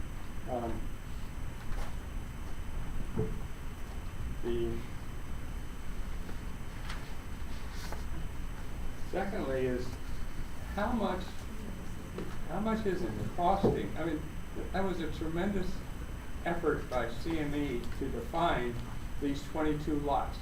And what's interesting, none of the 22 lots are defined by survey. They're defined by where pipes were in the ground, markers. And I don't know if you know the history of of the First Street properties when we did the bulkhead work. But you can't count on those pipes in the ground to be valid. We had to remeasure them all because, I'll give you an example. When my next door neighbor put in a concrete wall, she moved the pipes, moved the boundary markers. And so the work that CMA is doing, if I read the drawing correctly, and I gave you a copy of it, if you look at it, you say pipe, pipe, pipe, pipe. It's, you know, quote. And we didn't do surveys. Except the subdivision requires surveys. And then you're gonna have these 22 lots. Every one of these lots has to be registered, right, at the county. So we're gonna have all that expense. The lots, are we gonna create deeds for the lots? All the other lots have deeds associated with them. And those deeds, in the past, they have restrictions on what the use of the lot is. So we're creating lots without surveys, we're creating lots without deeds, and they all have to be registered. How much is all this costing us? How much is it costing the taxpayer? Have you looked at that? So I ask you to go into the stall mode for a month or two to really get this under your belt. And because we're talking about spending an additional taxpayer money in addition to all the filings and the deeds, etc., paying attorneys to represent the borough and the planning board here. And also to give you time to really look into this extensive document that Mr. Robert Bergen, who was mayor when this was all going on, provided by email and asked for it to be distributed. And I will take the opportunity to distribute to everybody that gets my emails. Really extensive. And it says there's no basis at all for what you want to do. And so I ask you just to pause, just like Cass Street is pausing for 2 months until June. Just pause this operation until you can actually get it under your, get a complete understanding of what's going on. And again, if you look at that exhibit I gave you, why are we creating this strip in between the roadway and the property line to put 22 lots? Thank you. Mayor, Mr. I need to Schwartz? correct the record if that's okay. I apologize for the interruption. It wasn't CME who, my recollection was it was CME that did this because it was done around when I was on council, but it's Waltz that's, Who was that's. it? Waltz, you said? Yeah, hold on one second. It's the same, Maybe you can give James Waltz, 2008 is what's on the county website right now, and that reflects American Legion Drive as it is now. Thank My you. apologies. Thank you. Yeah, Kenny Schwartz? P&M was involved. And I have a whole set of engineers notes. Okay. Yeah, Kenny Schwartz, 52 Broad. I don't like to get up here. I don't want to say anything. When I heard the thing about setup, I want to talk about it. A couple of things first. If you, for now, I don't come to a million meetings, but my hearing's not great. I can't hear back there, so I was hoping, raising the level. The other thing is maybe you can move that TV over and put another TV and face it that way. But that's nothing to do with this, but I thought it made sense for $600. I own a few of those lots that we're talking about. And on a practical basis, when I saw what they were, this was pointed out to me, I gotta be practically very honest with you.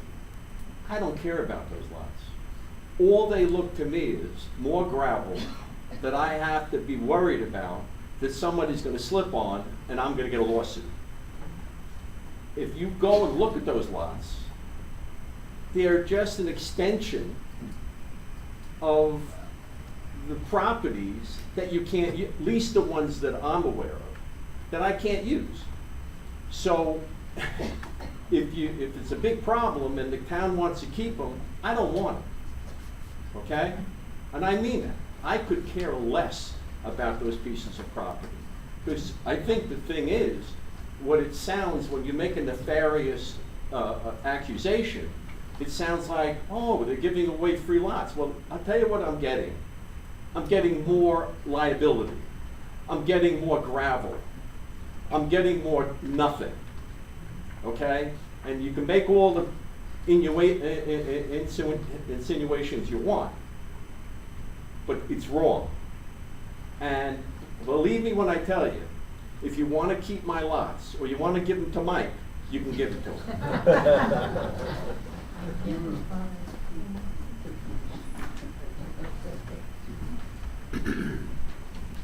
Patrick Maroney, 313 Main Street. Good evening. I kind of want to change the subject just a little. Interested in the possibility of video recording these meetings and putting them up. Actually, Heather online. started that What? tonight. That's right, laptop's right there. She's just doing it as a laptop right now. Oh, okay. It's yeah, hopefully So that's cool. we're getting a good copy of this and I'll post it. Uh-huh. Working on it. Okay. I've been working on it. All right. Waiting for Oh, that's permission, cool. was waiting for access to appreciate the that. owl camera. I brought my laptop tonight and did it myself. She got the owl. The I don't owl have is it. No, I got it. I was trying Oh, to okay. connect it today, I was working on it today. Okay. Okay. And then, like, if you were absent, let's. That's what she's doing. She just got. We're work- yeah. You just You have an received owl? it, right? I just got it, yeah, not too long ago. She's just Oh, trying I to work see. with it. Okay. Just So it's so it's I simple. just have to figure Okay. out how So- to, I was so trying do- today to figure out how to connect it. It We'll was have a used by the YouTube municipal page court. and we can just see, you know, everyone. The other thing that just kind of comes to mind, I'm kind of an aesthetics guy. Coming into town, you know, I'm just wondering of ways to like beautify Broad Street, you know. Have we ever considered those like flags that hang on you know, telephone poles, like, sort of banners, I should say. There'd be like a thing here and a thing there, and it's kind of like, you know, you could change, history, you know, of Keyport, or you know, they change with the season or something like that. I see these in other, you know, historic towns. It's just seemed like a nice kind of thing. I think Broad Street's a little underwhelming when in town. And I also kind of wanted to say the same thing about Front Street. It just seems, I don't know, it seems like it's kind of dirty, and maybe there's like 2 trees on Front Street, and I don't know, it looks like maybe there used to be nice trees there, and there, you know, and I don't know. I understand all this costs money, but I understand all this costs money, but that's just my comments, and you don't have to respond to that. It's just like opinion. Thank you.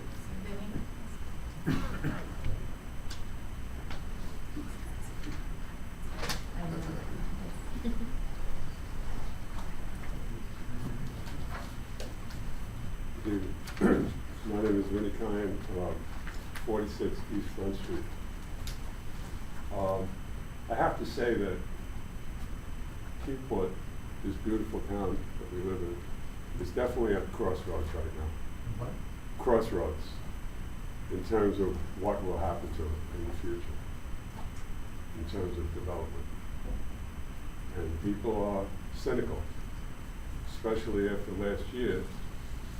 The developer was allowed to run roughshod, destroy property and disrupt people's lives. So people are naturally cynical. They love the character of their town. They're out here showing it, as they should. So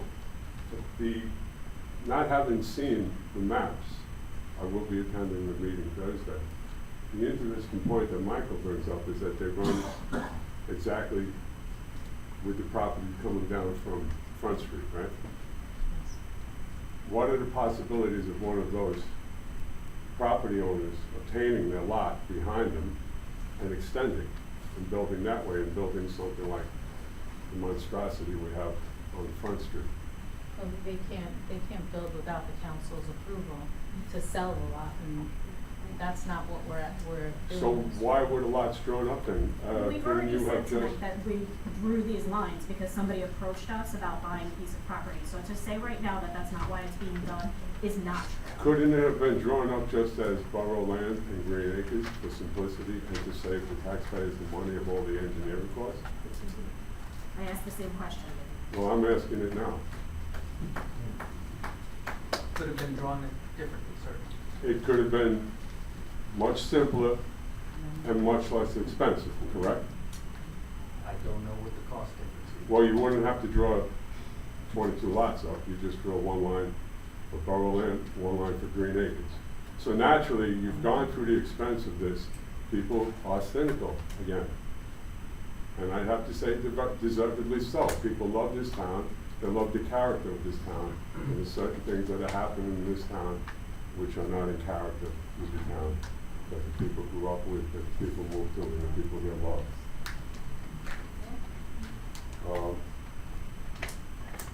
So, if it was drawn up as Green Acres and Borough land, just two different classifications, two simple classifications, we would have the guarantee of enjoying this property. The residents, not only the residents, how many visitors do we get on the promenade? I mean, this is one of the key attractions of Keyport, and people are worried that you're gonna ruin it. So what guarantees do we have that that will never happen? Thank you.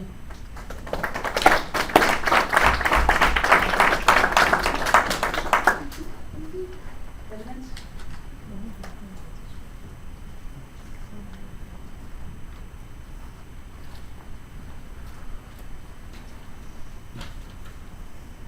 Hello, my name's Lorna Day, 100 Jackson Street, Keyport. What is your name? I'm sorry. Lorna Day, 100 Jackson Street, Keyport. My appearance here tonight is to ask the Keyport Council to prohibit a public utilities opt-out fee for smart readers in the borough of Keyport. In Exhibit 1 that I've just handed out, federal law states that smart meters are to be requested by homeowners. H.R. 6, known as the Energy Policy Act of 2005, states on page 370, in section 1252, smart metering, subparagraph A, 14A, the key words are, quote, upon customer request, end quote. In subparagraph A, 14C, the key words are, quote, customer requesting, end quote. In Exhibit 2, the state of New Jersey legislation bill is pending, A 4786, quote, prohibits public utilities from charging smart meter opt-out fees, end quote. There is no guarantee that any bill will pass. This is why I bring this subject in front of my town's council members. As previously stated, federal law makes smart meters a choice. Therefore, Jersey Central Power and Light, or JCP&L, also makes smart meters an option. Many people choose not to get them. JCP&L calls this an opt-out. But at the same time, JCP&L employs a strong-arm tactic to force a monthly meter reading fee to these customers who never changed their service plan. Meter reading was always a part of the utility service ever since the advent of home electricity. I believe this opt-out fee is extortion. Additionally, I believe this opt-out fee is discrimination. The added charge is not a rate increase, but it is a penalty for a selected group of customers who fail to accede to JCP&L's objective. In Exhibit 3, on March 28, 25, JCP&L started charging me $15 a month meter reading fee. The March electric bill demonstrates an actual meter read. On Exhibit 4, April 29, 25, JCP&L charged me $15 a month for a meter reading fee. This April electric bill demonstrates an estimated meter read. JCP&L committed larceny by taking a monthly meter reading fee with an estimated bill. Exhibit 5, another pending state legislation bill is A 1292. Quote, requires electric public utilities to obtain written consent and provide written disclosure prior to installing smart meters, end quote. The public utilities never asked customers for written consent. JCP&L simply bulldozed their way onto private property, changing out meters. If you did not want a smart meter, you have to pay $44.46 to have it taken out. This is demonstrated in Exhibit 6, JCP&L's introduction to smart meters. Our home's electrical service can now be remotely controlled using smart meters. These meters are two-way communication devices that we did not authorize on our property.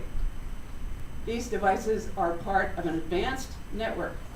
Like the internet, this network is not impervious to cyber attack. Smart metering can be disabled by a computer worm.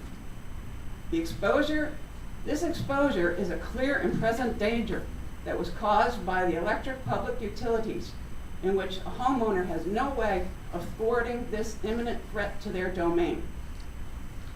In Exhibit 7, the underwriter's laboratory states that smart meters are limited to 600 volts maximum. This statement should also apply to the opt-out digital meters referred to in Exhibit 6. A high voltage transformer surge can blow out an electronic meter, creating a fire hazard. Exhibit 8 demonstrates that thousands of homes had their smart meters explode when a truck crashed into a utility pole. In conclusion, smart meters only benefit the public utility company. I ask the Keyport Council to stop the corruption in this jurisdiction and support a no opt-out fee for public utility smart meters. Second, please order restitution to homeowners for any damage caused by the electric utility in the course of their objective, including the above stated fee of $44.46. Lastly, please order that homeowners may have the option to revert to their original electromechanical meter to avoid fire hazard. Thank you. Thank you. Anybody else?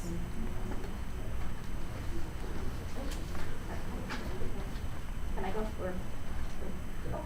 Hi. Oh, I didn't even see you. Nicole Henn, 8 Kearney Street, Keyport. I have several things I'd like to ask tonight. I live on Kearney Street. It's a very narrow, tight street, as some of you have driven down. Our access point is through Barn Street, which is also narrow. At one point, I believe it was a one-way. I'm not sure. I can't really find that information, but it operates as a two-way in and out of our section, which is the closest to Boro Hall on this side. And the challenge is we're seeing an influx of cars over the last 2 years, and I've lived in my home for 17 years.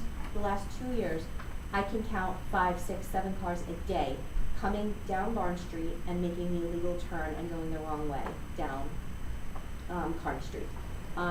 We've called the police department several times in the past, especially with festivals and things, people not knowing, but it doesn't matter how many times we yell, you can't catch them because they're going too fast. And the challenge is when they get all the way down the street to Elizabeth, there's no stop sign there because it's one way. So the fact that we haven't had a crash yet is pretty much a miracle. There's also a lot of small children now within the neighborhood. They ride their bikes, and these cars going down the wrong way is definitely a risk. The second issue we have is the parking so close to the corners, especially coming out of Barn Street to turn onto Main Street.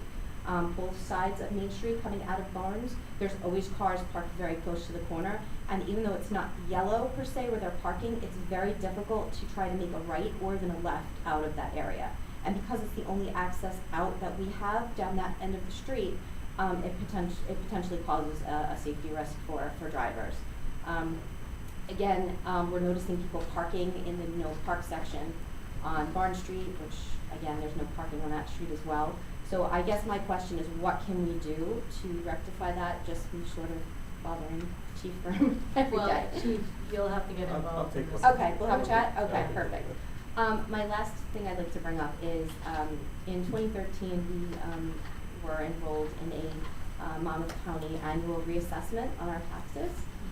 It was supposed to be a 5-year pilot program, and it's 2025, and it's still continuing. So my question is, what is the town doing to potentially get us out of that program, since I don't see it being a benefit to us any longer? I know other municipalities who are enrolled in Monmouth County have been engaging in litigation to opt out, so I'm just curious if we know or have a plan how do we get ourselves out of that. Thank you. Thank you. Somebody else, there you go.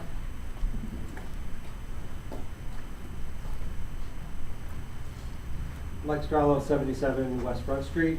Mayor, council, neighbors, good evening. It's my first time up here. I'm pretty new to town, about a year and a half. I hate to belabor the topic of the subdivision, but just a couple quick questions. So, do we know what logic was used, like any requirements specifically around the 22 subdivided lots? I think we'll have to talk with our engineer on everything. Okay, because I heard a lot. You can come to the planning board. You can also come to the planning board on Thursday because Yeah, it is I will on. be there, yeah. So I just wanted to make a note because I heard a lot of reference to like the existing property lines just extending outward, but behind lots 27 through 31, that's not the case. So that's like actually larger, and that happens to be behind my property, so I'm most concerned. So, and the next question would be, is there any thoughts or plans around leasing, like short-term leasing any of that property? I know you mentioned not selling, and for the record, I didn't send you an email, but I'm just curious, like, you know, I heard mention of like a hot dog stand or something like that. Is that on anyone's mind? No? Okay. All right, thank you very much, appreciate it. Anyone else? Alma?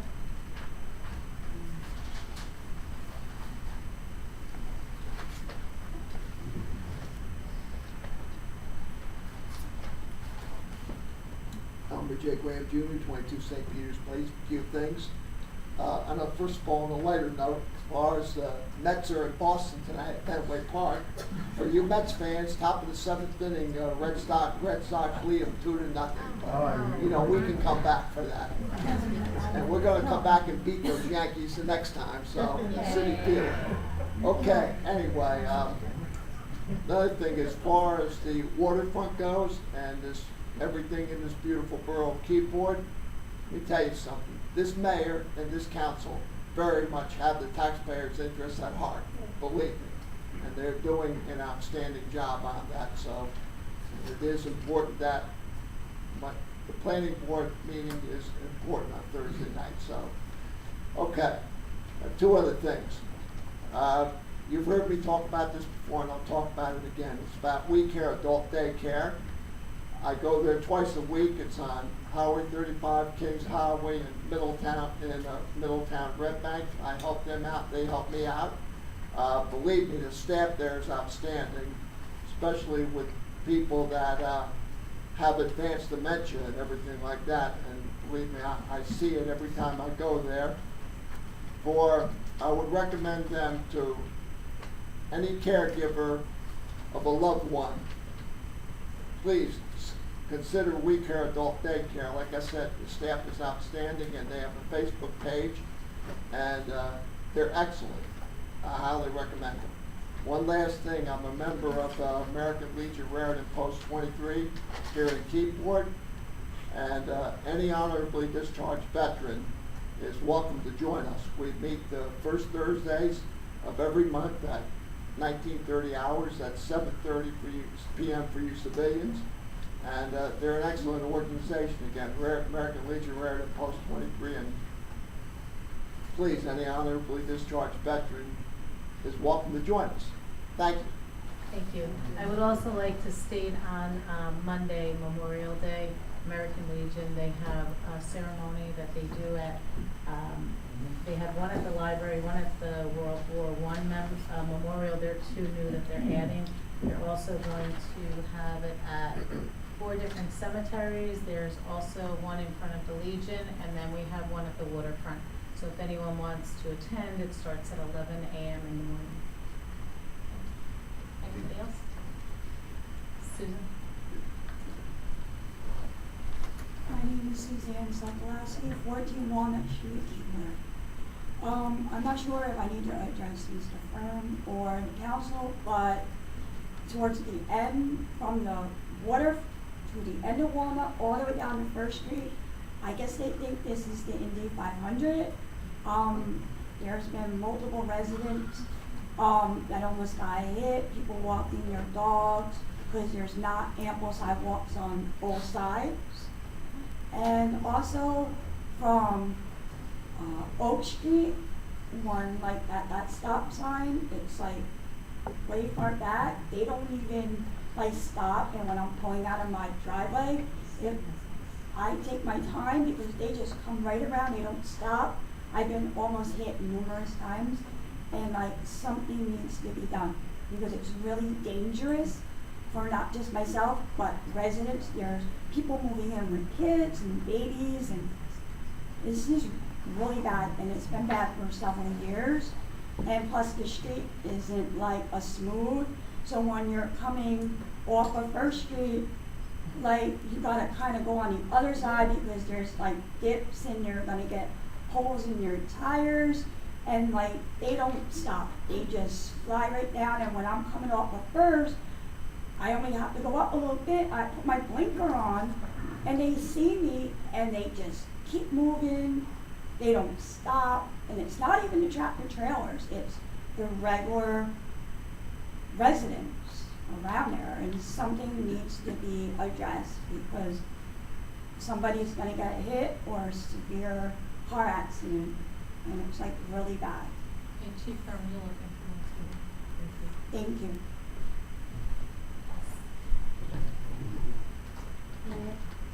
Can I also mention that it's really important if you call the police department number 2 when it's happening so they can send someone out. Okay, well, it's like when I'm going off to I work, understand. and yeah, it's bad. Hello, Donna Speranza, 163 First Street, formerly 294 First Street. So I just wanted to thank you for the opportunity. It's, I wish I could have come to these earlier. But I'm retired now, so I'm here. So I just want to say there was some mention of traffic. Living on First Street, you know, we've been fighting problems with traffic for many years. People driving down, going way over the speed limit. I think there could be other options to slow people down, whether it's stop signs, traffic lights, speed bumps, something, because we have a lot of new residents, and I notice a lot more people too out walking around, and that you're too close to the road when you're walking on the sidewalk on First Street. And there's a beautiful new playground right down by the waterfront, and there is no sign on the road saying that there is a playground there. So I think more signage, we put out, please slow down signs, you know, maybe some more, you know, remember our children live here, you know, please be careful. And I'm happy to be part of a committee or whatever to enforce it, but, you know, we've got a camera, speed camera, check them, and it's insane how fast they go. And I know everyone's aware of it, everyone's heard about it, and it's not being enforced, and it's just dangerous all around. So thank you for that. The subdivision at Waterfront, a lot of us are here because of that, because we are worried. I walk down there every single day, down First Street, onto the boardwalk, and it's an amazing, beautiful place to be. But, I think we're all nervous about all the development. There's a lot of development, and I've only been in Keyport 7 years. But, it is adding traffic and activity, and people are worried that things will be sold out. And it's, whether there is an easement that can be done or, eliminate the roadway to regular traffic. We also have a lot of bikers coming through town, and it's, I hate to say it, it's a quaint small town, but it doesn't seem to be, day to day, it doesn't seem that way. Anyway, I think that's almost it. And I was just curious what the status is of Cedar Street Park. We started that, so we. Yeah, we're looking at this portion. Can I speak? Yeah. Sorry. We're looking at this portion that we're doing right now, we keep applying for more grants, so we can do more and more. So it's not gonna be available all summer, the park, No. for pickleball, tennis, any of that? I don't believe so. There's a possibility if they go ahead of schedule, we'll be sure to let everyone know, but we'll keep. Yeah, maybe signage at the park when the Sure. project is due to be completed. Sure. All right, thank you. Thank you. That's my girlfriend. You fall right over. I am getting old. I have a hip replacement. John Schneider, 163 First Street. I bought her a gun, but she doesn't, a radar gun for the cars, but and it scares them, but she doesn't use it, so thank you. Can I talk about 250 real quick? I'm on the committee, the Monmouth County Clerk and Tom Arnone committee. I've been on it for the last couple of years. I've got a couple of assignments that I'm working on. I go to all the meetings, so I can be your representative. I don't see anybody there from the Historical Society. We do, Tom Gallo is actually. Oh, yes, I saw him last time. Yeah, that's right, that's right. But you're more than welcome. No, to no, join no. the committee also. Tom's okay. No, we have a nice committee, so if you'd like to. Yeah, be part of it, I we'll would add like you. to be part of it. In fact, I mentioned Keyport in my new book that's coming out July 4th about fighting for freedom on Raritan Bay.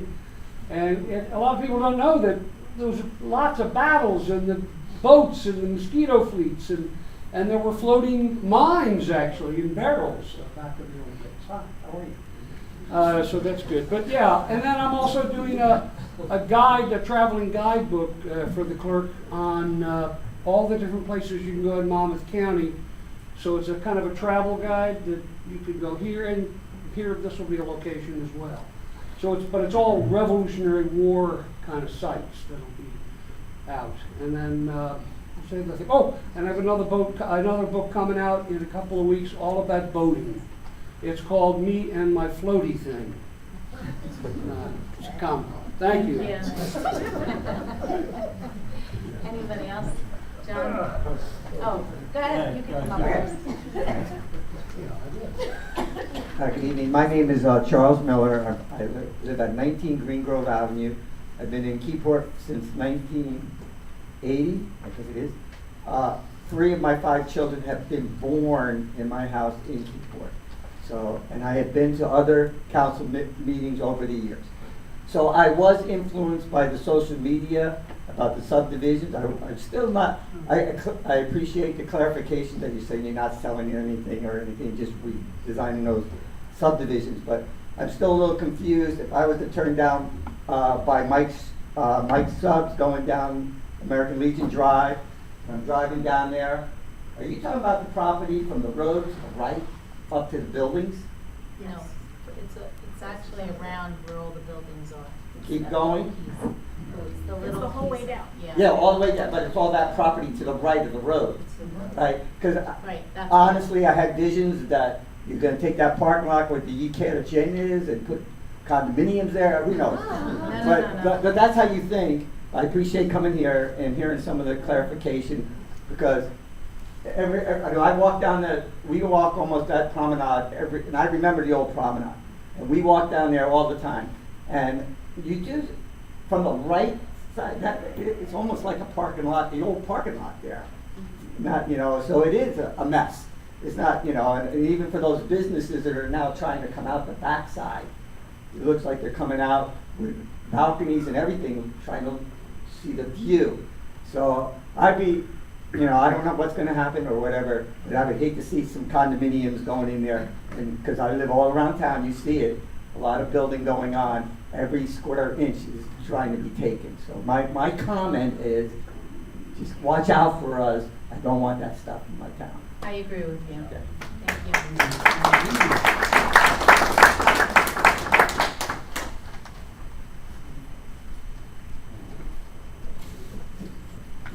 John Merla, 34 Broad Street. 2 things, Mayor.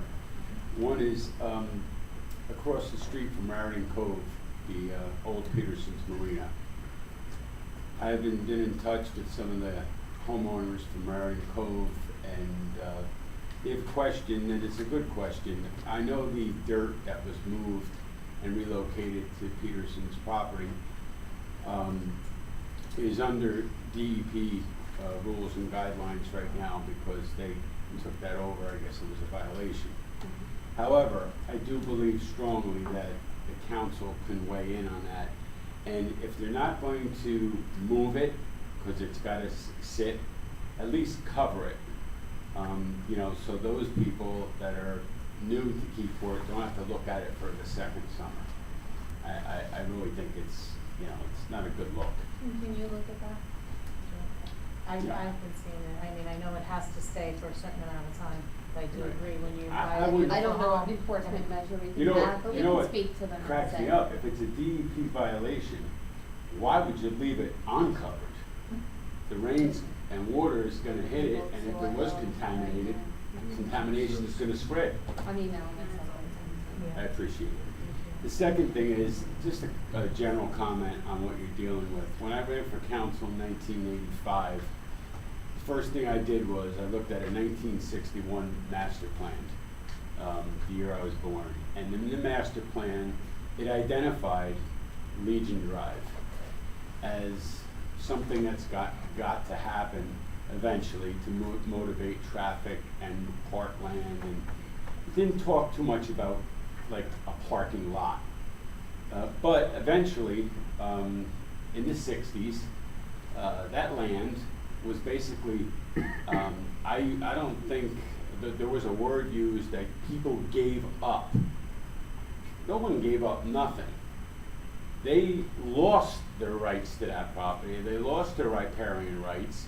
They lost their property so a road could be built with a parking lot, okay? Even though then it was never completed.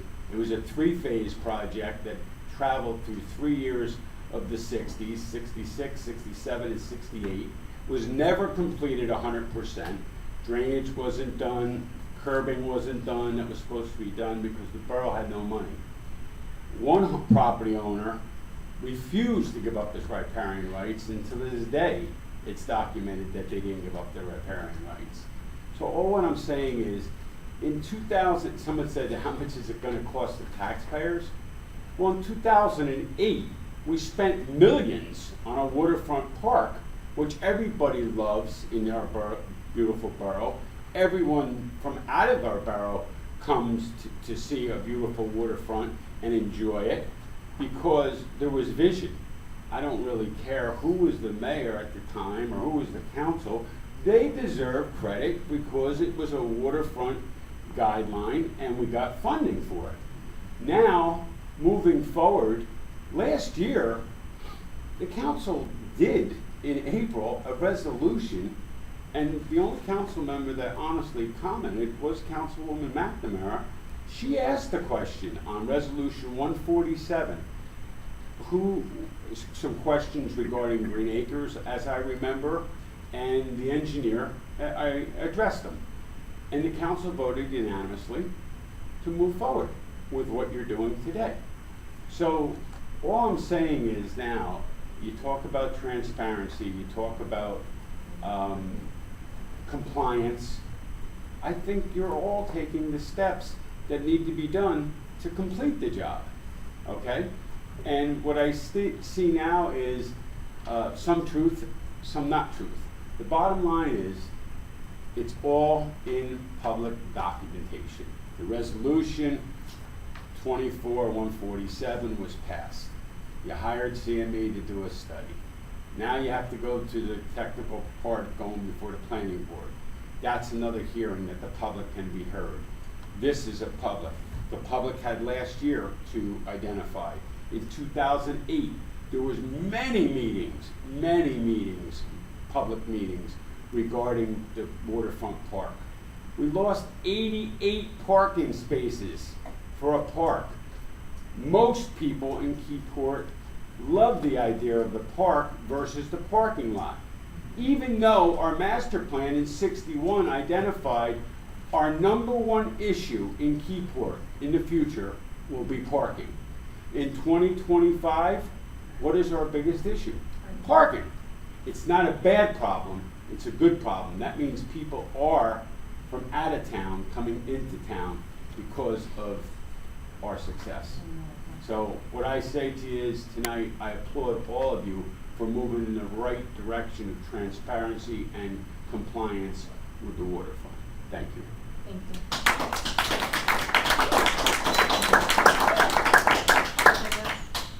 Hey, Mike?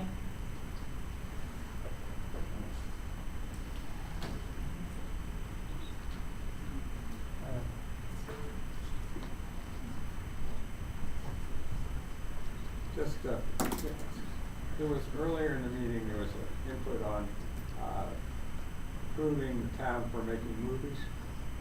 And I don't know how many of you were around for when the movie was made in town. But they used the property at the corner of Broad and West Park. The big night. Yeah. But that operation set up food service on East Front and totally blocked the street for a day or two. And so I ask you to think about that the movie companies who come into town should, if they're going to set up their equipment and serve food, etc., they should do it on empty parking lots. As an example, the yacht club parking lot is empty most of the day, most of the week. Or they set up their food operation in one of the major facilities in town, like McDonald's. And so as I say, during that movie shoot, there was a couple streets blocked for a couple days, and that's an issue. Mike, it's all addressed in the new ordinance. That's what I'm saying. I think It's we in need there. to make sure that's covered in the new ordinance. It is. Okay, great, that's great. Secondly, I just want to comment on the exhibit that I handed out that had the great big yellow street with the 22 lots. I should have done that in green, because that is Green Acre property. That is Green Acres property that you're subdividing. And you can use it for parking spaces in the park. But you really can't give it to adjacent property owners. And which is what's happening with one of the properties. And one more thing I want to mention is that in the past you've been very conscientious about if you vote on an issue that you, if you have a conflict, that you don't participate in. And there's a couple of people on council that own property or manage properties that are in the south side of West Front in those lots. Thank you. Thank you. Anybody else? Okay, do we have a motion to close to the public? Motion. Second. All in favor? Aye. Okay. We are actually, Jonathan. Yeah, I think we actually have a public session. Can I go to the podium? Yeah, actually stop it, yeah. You can if you don't actually sit mind. up here. if you All want. right, okay, There you go. does this mic work? Like, Yes, it does. amplify? There you are. All right. So, for those of you on the council all know me, I'm Jonathan Cohen, the employment attorney for the borough. We're doing something a little bit unusual today, which is an employee has been served with what's known as a rights notice, which basically means that they have the opportunity to make a choice. That choice is either to retain their personnel privacy rights and have their employment discussed in executive session, which is where obviously we excuse the public and then we discuss the employee, whatever the issue is with the employee. The employee also has the right under Rights versus Union County Board of Education, which was a 1978 case, and we talk about it all the time, this rights notice, that if they want to, and sometimes they do, and tonight is one of those occasions, they can elect to have their employment discussed in executive session, in public session, like we're doing right now. So the way that I recommend handling it, and the way I typically handle it, when an employee makes that request, is basically, it's like we're opening the windows, opening the doors on what we would normally do in executive session. The employee, when they elect to have their employment discussed in public session, they're allowing us to discuss what would normally be private personnel information regarding them in public. And they're making that choice on a knowing basis, okay? It doesn't mean that it's a hearing, right? Basically what it is it's as though everybody left the room and we're having that discussion, only we're having it with everybody still in a room. So it's not back and forth, it's really what we would discuss in the executive. Right. Obviously, we have to be maybe a little bit more circumspect than we would be if we were truly only in an executive session, because there could be other employees who might be implicated that we still have to protect their privacy rights. But even in that case, in an executive session, we would not talk about employees unless they were riced. So obviously, we have to be mindful of that if any employee was not riced, that we're not going to implicate their name or talk about their employment if we can avoid it. So in this case, the employee who was riced was Paul Murphy. Paul Murphy is our code enforcement officer, and I believe, just going by the name on his shirt, is the gentleman sitting behind me. So Mr. Murphy has elected to have his employment discussed in executive session. So just like Not in executive. I'm sorry, in public, okay? So just like we would normally do it if we were in executive session, basically the borough administrator and I and the borough attorney and you will have a discussion regarding what brings us here tonight. Now, the first thing that I would normally say to preface the discussion, if we were in executive session, I'll say it here also, is Mr. Murphy was given something along the lines of a written reprimand or a written warning by the borough administrator. It was in relation to not having sent, if I understand correctly, copies of summonses to members of the public who received notices of violations. And my understanding is that he was counseled by the borough administrator, and that the reason why he said he didn't do it was because he thought that the court sent the notices out, which in fact I think the court does do, right? But nevertheless, it is proper procedure for him to also send it out. So that was why the borough administrator, my understanding, didn't go super hard on him, but rather, gave him a written warning and said, from now on, you got to follow policies and procedures.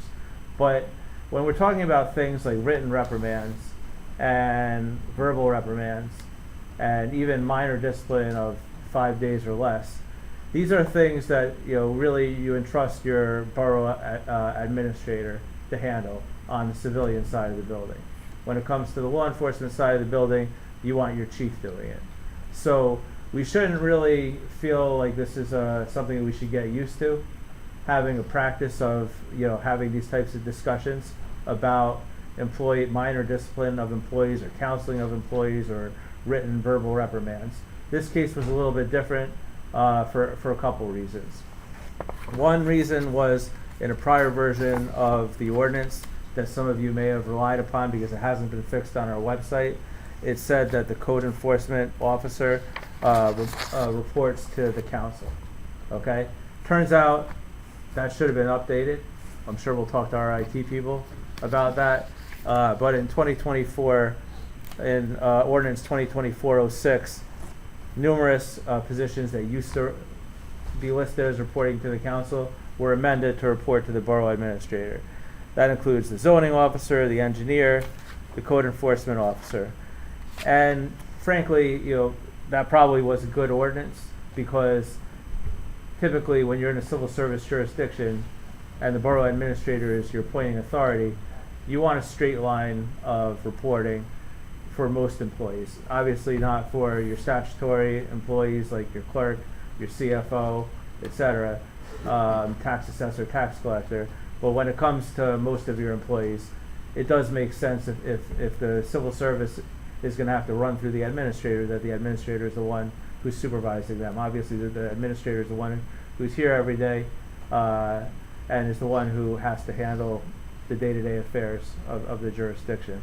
So for that reason, we really don't want to find ourselves meddling, or so to speak, or having the perceived effect of, telling the administrator how she should be handling small matters of discipline. It's up to her to figure out how to keep the trains running on time. So you mean from the governing body, they shouldn't actually be interfering with the day-to-day business that Kim has to deal with? Right, and I'm saying that particularly in this regard relative to discipline, right?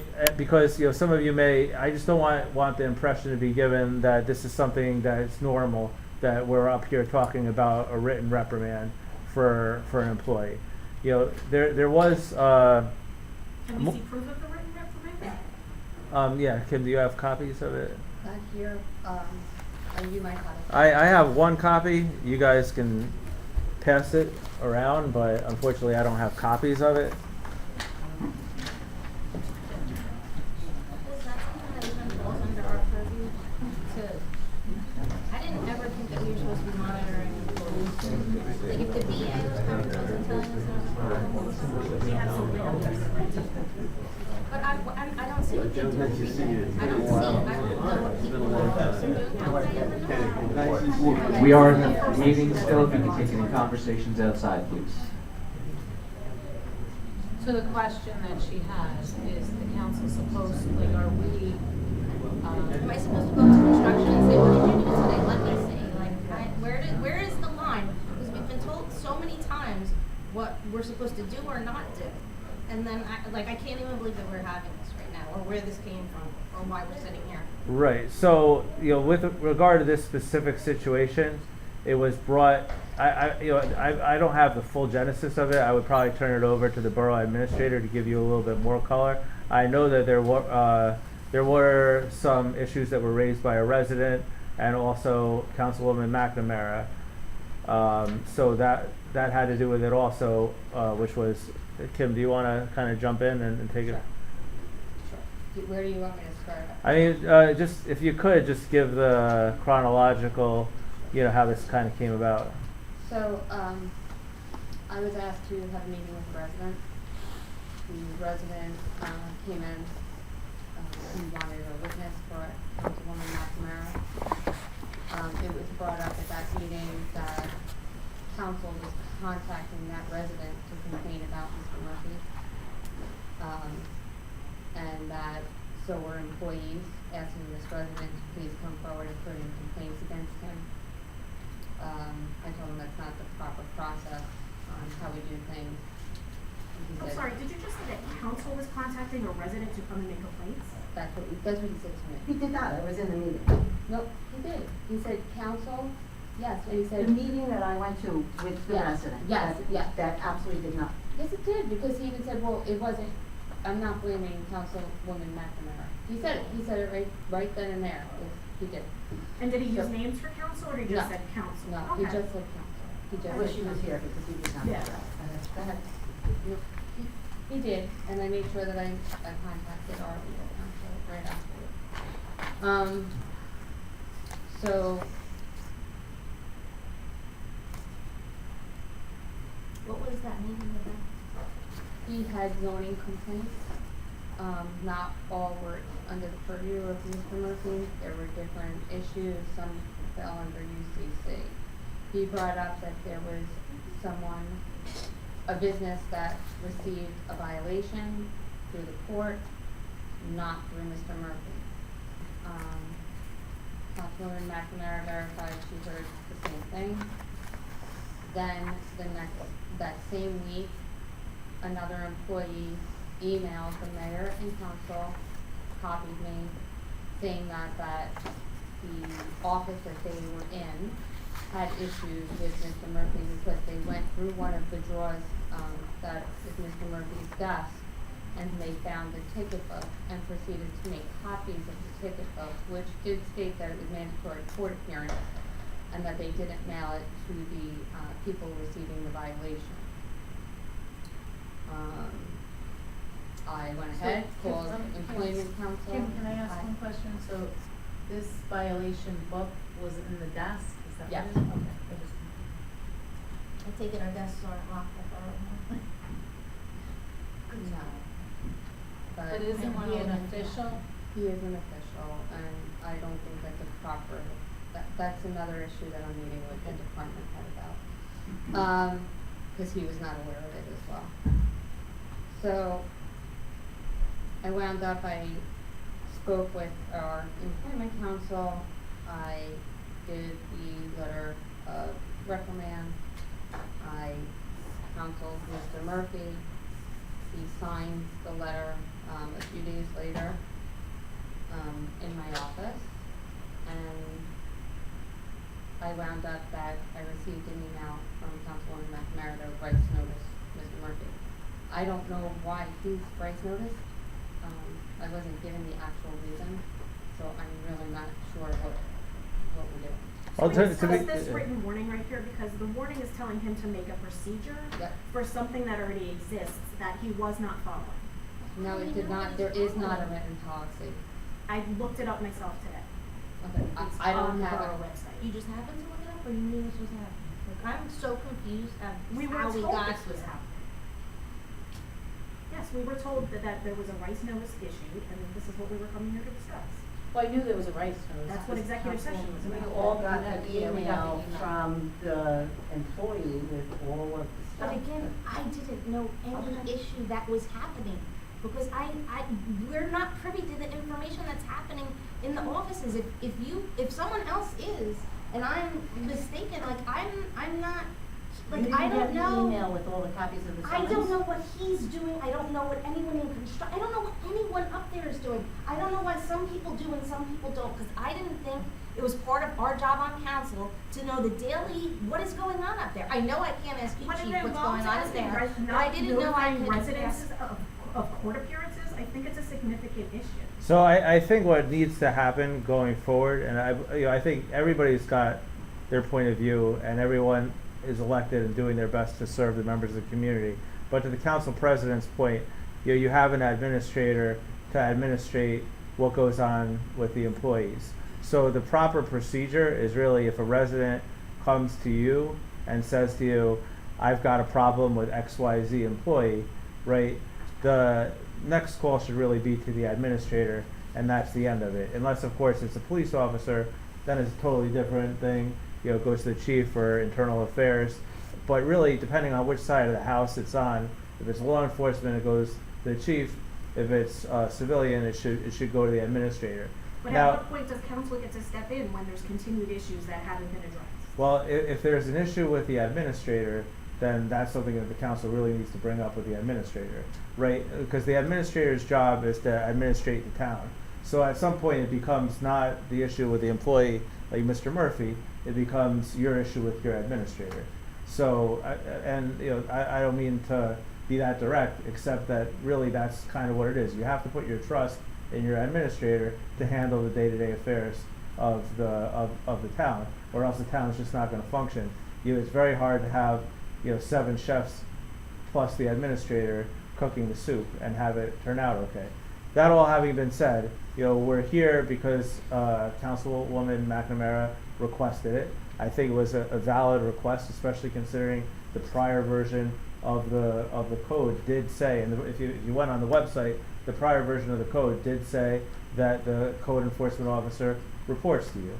I think that the new ordinance is more appropriate. We changed that when we vacated that. Right, so it needs to get updated online. We're here because we're here, but it turns out that there's a lot going on with Mr. Murphy, and I do think that under the circumstances, because privilege of the floor already happened, he probably should get the customary 5 minutes or so to speak once we're done with our executive session. But obviously, from what the administrator said, there's a couple of things going on here. Number one is the fact that he got a written warning for not following what the administrator believes is the correct procedure, which is to inform members of the public who get the notices of violation that they got a summons, not just wait for the court to issue them. But then also, I think that Mr. Murphy has raised his own complaints as well, and then I know Councilwoman McNamara has her own issues as well, with regard to this employee that, she wanted to raise. So, I think before Mr. Murphy speaks, probably it's appropriate to let Councilwoman McNamara say her, why she wanted the employee raised. Yeah, okay. Yeah, I didn't think this was how it was all going down, so I'm glad I actually wrote some stuff up to just refer to. So I was at that May 5th meeting with the resident who, the BA took notes, and I'm sure the resident kept his copy of all of the things that were on there. And there were many things, not just the 17 summonses that were issued from 2024 and 2025, where the two copies that are supposed to go to the property owner never went. So there's a copy that's supposed to either be mailed or hand-delivered to the property owner, and there's one that's supposed to go via certified mail. All of those were still in the book. The first time any of these people knew that there was a summons written was when they got notice from the courts. A couple of them came into Borough Hall and nobody could present to them a summons. They had no idea why they were being asked to go to court. Kathleen, the resident had that information, that there were 17 unanswered? That's from the ones that were No, but I'm photocopied saying, to you're us. saying in the meeting that you had with the resident had the information of what 17 summonses didn't go out? Where did that? No, I'm saying the resident said that. 17, you said the resident said 17 summonses? So I'm combining two things. The resident knew that a few businesses had gotten notice of court appearance and never gotten anything. That's all they knew. It was the same day or the next day that we got the email with the 17 in the book that was found, and I don't know about anybody else, I went to the sender of the email. I go to the source of who sends us things. I don't just say I don't know anything. If an And employee I was complains told, to us about an are official, you letting are we me supposed speak to- or you're I'm just? absolutely But I'm trying still to- talking. Kathleen, I don't want to miss knowing that. That's a hugely important part of it. Are we allowed to Jonathan, speak to the are public? we? Absolutely. That's not what I'm saying. So I'll She answer has the a council question about president's the question, but I do process think that Ms. she has. McNamara should really be able to finish. But to answer your question, no, I think that the appropriate mechanism is to go to the administrator going forward. But that being said, Councilwoman McNamara, I know your train of thought was probably interrupted there. So. All right, so I'm gonna go back to some of this. So there were a few other things that came up in this conversation. I did not take any notes in this meeting. The borough administrator did, and the resident had their own list. There was a concern that came up about mail. That mail is sitting in a cubby up there for he said a few weeks. It's been 2 weeks since that meeting. That mail is all still there. Somebody told me there are things in there like summonses and things from the court. That's all for zoning. It's just been sitting there. So 2.5 weeks after meeting, it's still there. It was mentioned that there was a recent meeting with a property owner, his lawyer, the BA, and I believe Mr. Murphy, and that was in regard to a text with vulgarity in it that was sent to a property owner. These are some of the things that this resident was bringing up. Councilwoman McNamara, Yes. so on that, there was a text that was sent, like a By nasty Mr. text? Murphy, Okay. right, with vulgarity So- in it, But this was to to the a different property resident? owner. Or this was the resident that was in this meeting, or a different resident? It was not, no, it was a property owner. A property owner The received a resident in the text. meeting brought it up, yes.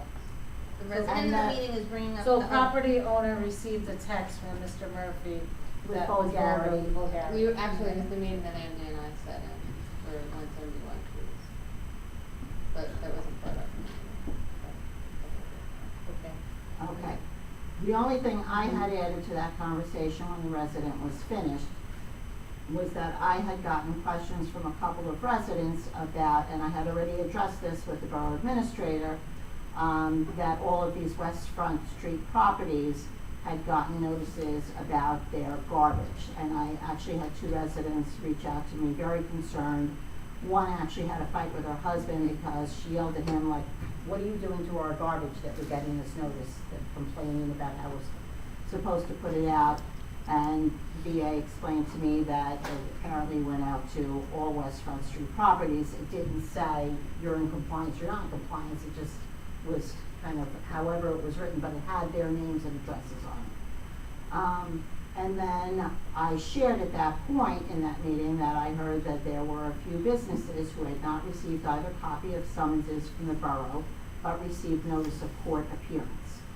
And then the governing body received the communication from the construction office, it was either that day or the next day, with 17 copies that were issued in 2024 and 25, where the only copies that were missing were the ones that went to the court. I made it my business to go to one of these people who had gotten a request to go to court, who explained that they came to Borough Hall and nobody could provide them any summons, and he didn't know why he was going to court. He also complained about how things went down at the court, that it was a little testy with Mr. Murphy there, who was on a Zoom. So each and every one of these delivered summonses to me are an issue, and to just lump them just seems tough. I mean, this is over probably, I don't know if it's as much as a 1-year span, but definitely started in 2024. So we have businesses that receive notices from a court, unable to get any information or copy of the summons from the borough when they come here. People getting notices for court with no idea why.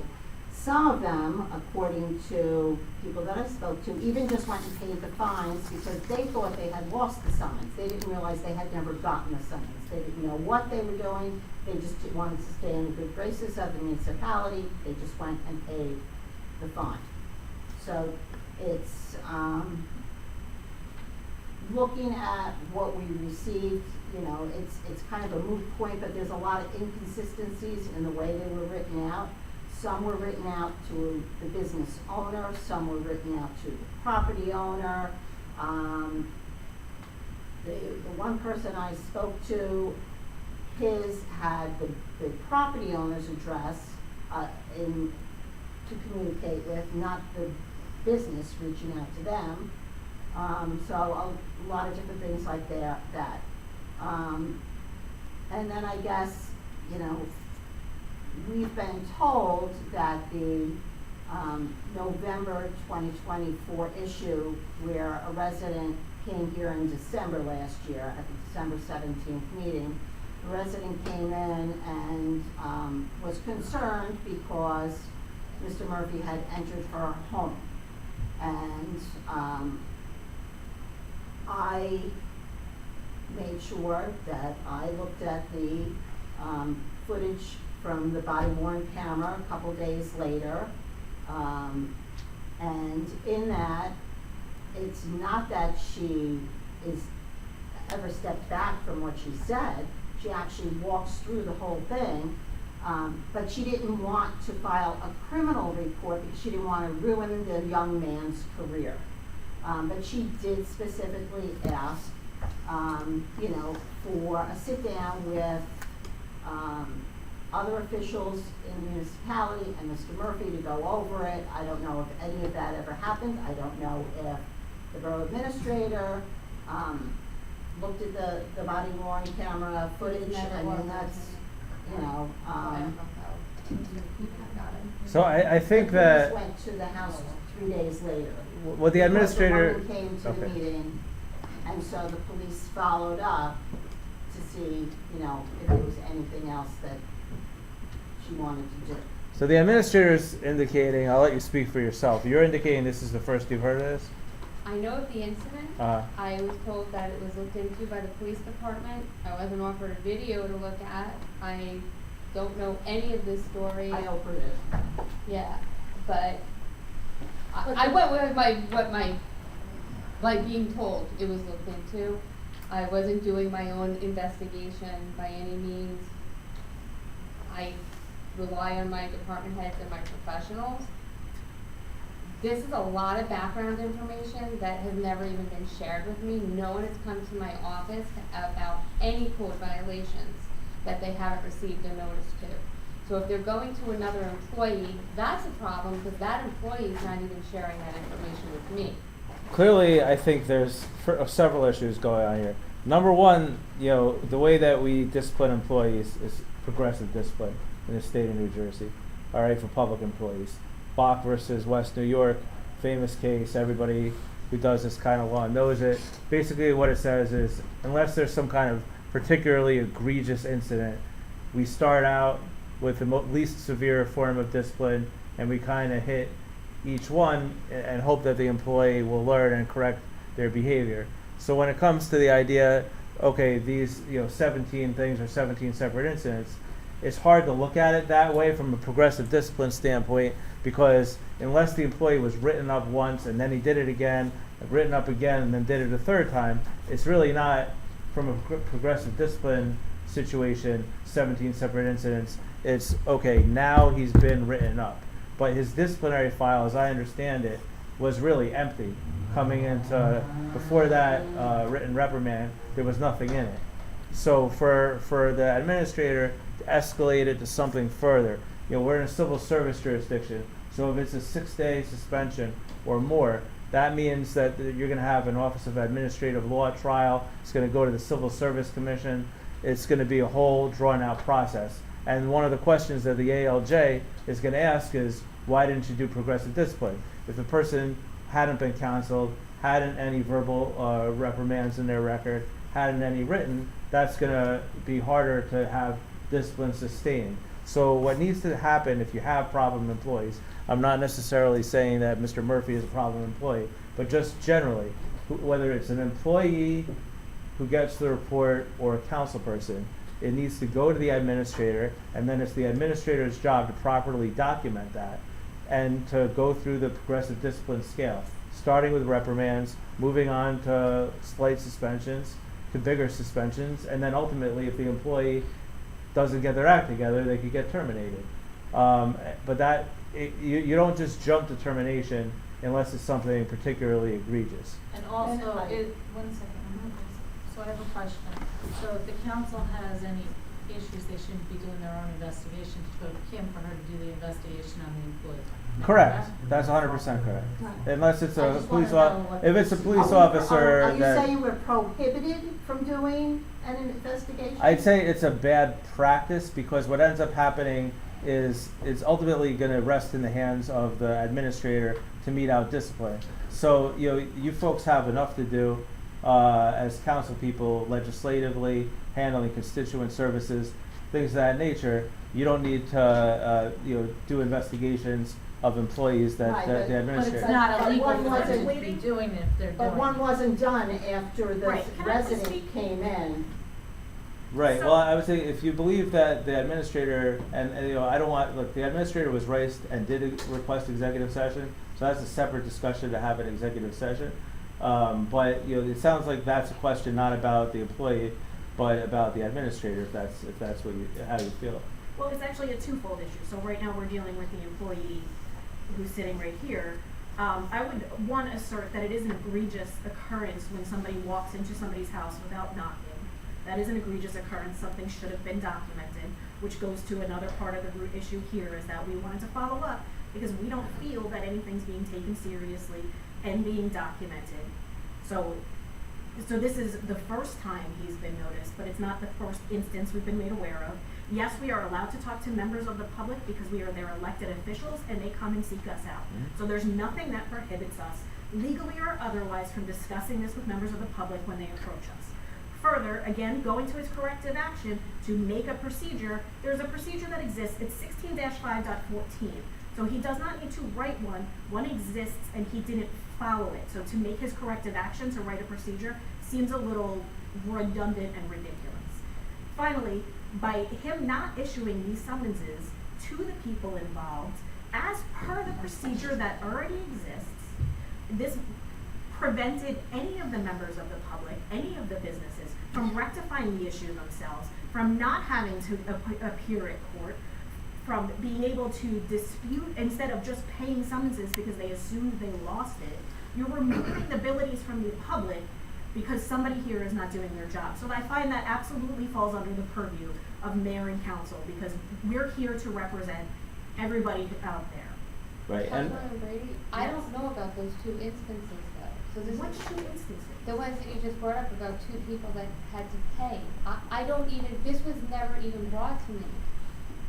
The fact that these summonses were never given directly to the homeowners, to the businesses, was absolutely brought to you, because it was brought to all of us. So you did know that these summonses did not go out. Right, and I spoke with the So employment the attorney. assumption and we is did there that progress. these people didn't know anything before a mandatory court appearance. So now they're required to accommodate the schedule of the court to show up to dispute a violation they know nothing of. But it was a mandatory court appearance regardless. They don't know that because they didn't get anything ahead of time. All they got was a court appearance. But it was a mandatory court appearance. I'm not saying what he did was right or wrong, but on the ticket itself, it said it was a mandatory court appearance. So either way, they would have been going to court to speak about it. Fine, if we want to split hairs, but the issue is that these people should have received these summonses. I don't think you would like to all of a sudden. No, I don't disagree with that. And but this but they isn't the were first going to issue get the we've court had. notice. This is not. They were going to get the court notice. They're legally and required by our ordinance to get a copy of the summons in the mail. And I'm sorry, was that a change to an ordinance anywhere? Because I'm pretty sure this procedure goes back years. This is not something new. It was not something he was not trained on. Which we did explain that. I did explain that to Mr. Murphy when we had our meeting. Should he have not known that prior to 2024? I don't know. But I think what He's been here since 2009. Right, so nothing changed, so why does that make this I don't okay? know if anything changed though. This is what I'm saying. This is the first time it was brought to me, so I didn't know it existed. And the other incidents with that woman that came here, I didn't ask for body cameras, but I did ask. But didn't this go to the chief. police? First of all, I This was went at to the the meeting. Yeah, That but I'm was the saying, I chief. didn't know to ask for body Right, cameras, that's but the we did chief. follow up to ask And you. And nothing was documented in his file. Because there was no finding brought to me. That's not. So a couple things real quick, Councilwoman Brady, before we move on, because I think that you raised some points that merit addressing. Number one, to clarify, and I think Andy would agree with me on this, it's not that council members can't talk to members of the public. You 100% can. That's part of your job, right? And you should be talking to members of the public. But the question is, what do you do after a member of the public brings you a complaint against an employee? And what I think Or a borough employee brings you a complaint against the employee. correct, whether it's a resident or a borough employee. What I believe is the correct procedure is if it's a law enforcement officer that's being complained of, then or somebody who's a clerical employee within the police department, perhaps, it should be brought to the chief of police. Which it was. Right, and in certain instances that would result in an internal affairs complaint and an investigation by internal affairs. And that's how it would be handled with a sworn law enforcement officer. If a resident or another employee comes to you with a complaint about a civilian employee, the appropriate mechanism is to bring it to the borough administrator. And you can continue to ask the borough administrator and make sure that what the borough administrator says to you makes sense. But that having been said, the borough administrator ultimately has discretion to mete out the discipline that they deem to be appropriate. So in this instance, my personal experience is that the spectrum of discipline that was assigned for just isolating the 17 summonses was within the spectrum of discipline. I would, if you sent me to Office of Administrative Law to defend a major discipline, let's say a 15-day suspension or a 30-day suspension or a termination, based on a first offense with an employee who has, personnel file that looks like this with one piece of paper in it, I'm gonna have a hard time. I'm gonna have a hard time sustaining that discipline with a judge. I'm probably gonna have to try to get some kind of a mediation with the employee's attorney, and sometimes that happens. I've been in cases where I say, we need to start disciplining employees more, because this is an employee, I'm not talking about Mr. Murphy, but this is an employee who, you know, everybody thinks isn't a great employee, yet their jacket looks like this. So how am I gonna defend, you know, a major discipline against an employee whose jacket looks like this? So you need to start documenting discipline, but not in a retaliatory way. We can't go from 0 to 100 for an employee who's been around for 20 years, and then all of a sudden they get 15 disciplinary notices in a month. You know, that's going to look odd to a judge as well. So, you know, you have to look at the whole spectrum. From Kim's perspective as the administrator, she's got to, you know, make a determination based on the information that's provided to her. And if, you know, I think if you just look at the 17 summonses issue, a written reprimand is a reasonable determination. She probably could have gone a little bit further, but I don't think she could have gone to major discipline. I think she could have, let's say, if she had said to me, you know, Jonathan, as employment attorney, you know, I really feel strongly about this. I'm upset that residents, you know, didn't get proper notification. I believe that a one-day suspension, you know, would teach the employee a lesson. I would say, okay, you know, I would support you. That doesn't sound unreasonable to me, because you're still not implicating the major discipline of 6 days or more that would get you to an OAL hearing. So that would be within the spectrum of what the administrator could do. And it's not my job as the employment attorney to really argue with her. I'm just trying to protect the legal risks of the borough and not get us in a situation that could either get us sued or where you're spending a lot of money on a civil service case that you're not going to win at the end, right? Or there's nothing where the squeeze isn't worth the juice. So at some point, you know, you got, you know, I have to, as the borough attorney for labor and the borough attorney as well, we all have to basically trust that the administrator knows her staff and is making appropriate decisions. And in this particular case, we don't have the body worn camera as part of what she was looking at. We don't have necessarily, you know, some prior discipline from years ago that never ended up in the file, or an incident that never ended up in discipline. So really, all we're working with Are we is pretending we don't have an incident that didn't end up in the file, that came up last fall? no. I mean, we can discuss Oh. that. So that came up. I was here last fall, right? There was an incident where this employee was alleged to have, you know, basically creeped out, you know, a resident and forced her to file charges and then withdraw those charges. But it was never investigated at the time. I never saw anything that said the charges were withdrawn. Well, I don't remember the exact details of it. What I do remember is that it never ended up in their disciplinary file. And that, you know, what I also remember from it was that, you know, there's nobody in the present administration whose fault that was, because that, you know, was years before anybody in the present administration was even here. But it wasn't. We're speaking to an employee's file. It wasn't in the, so it's either in their file or it's not in the file. To be in the file, there needs to be timely discipline it's sort of due process. You know, it should it have been handled differently at that time? You know, very possibly so. But I mean, you can't, from a legal perspective, I'll tell you, if I went to the Office of Administrative Law, let's just go with that. If I said to the judge, yes, judge, you know what, Mr. Murphy doesn't have a documented discipline, but wait till you get a load of what didn't end up in his file from 6 years ago or 5 years ago. The judge is not going to give me much credence on that, because it's either in the disciplinary file or it's not in the disciplinary file. So we still have a situation though where things don't appear to be getting in the file. So Right. you're saying that was an empty file, there's nothing in there about the resident who came. There's nothing about this meeting that, our borough attorney and Well, you were that's not at what we're with saying. the property owner who came in, none of that is in a file. That's what No, we're just told. no. We're talking about an incident from 6 years ago. Well, I know. Anything that's happened with me, I do keep record. I do keep it in the personnel file.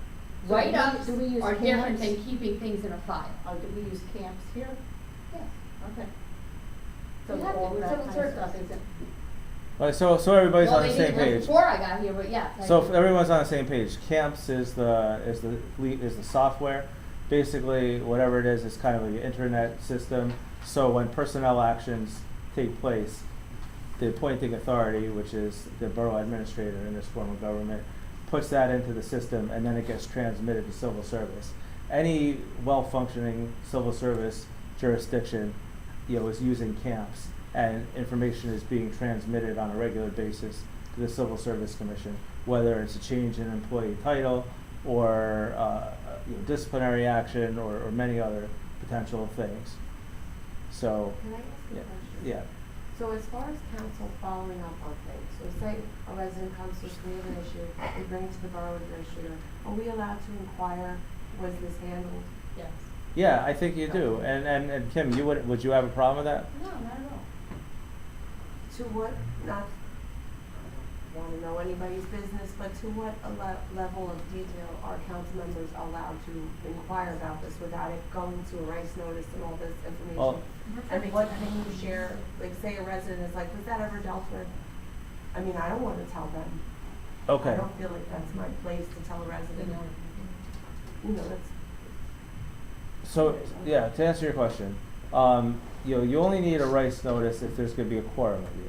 So unless there's 4 of you, then you can talk about the employee with Kim or anybody, with each other, etc., but not members of the public, because members of the public, it's private personnel information.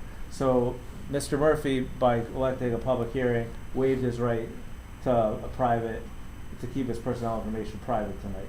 But generally speaking, it's the obligation of all of you not to share with the public what you learn about employees' personnel files through your role on the governing body.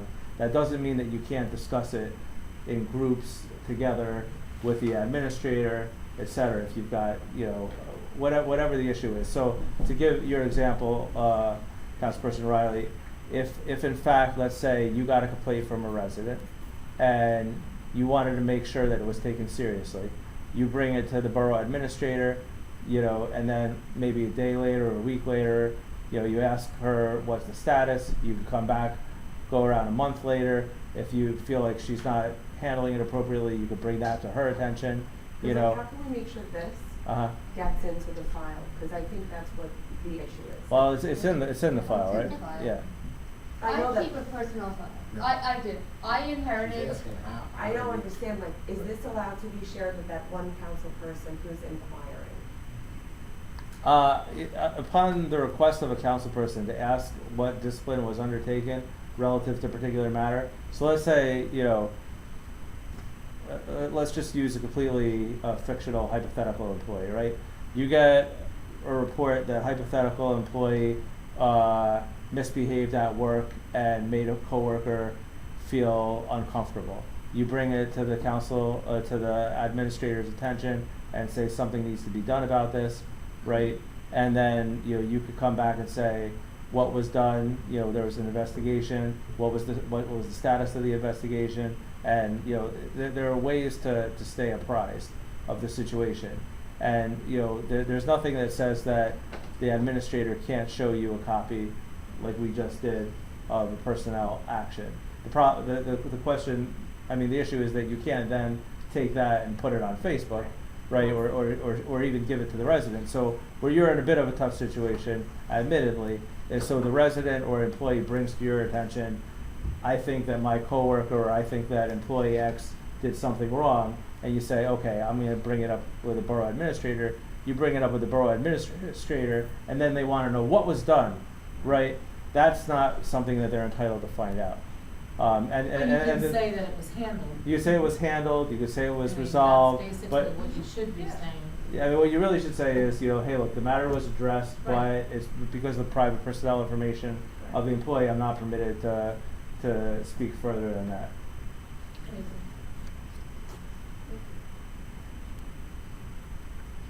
Is there anything else that Well, anyone wait, wants? I want to clarify too. I put things in personal files, but it doesn't mean it's a right up or discipline as well.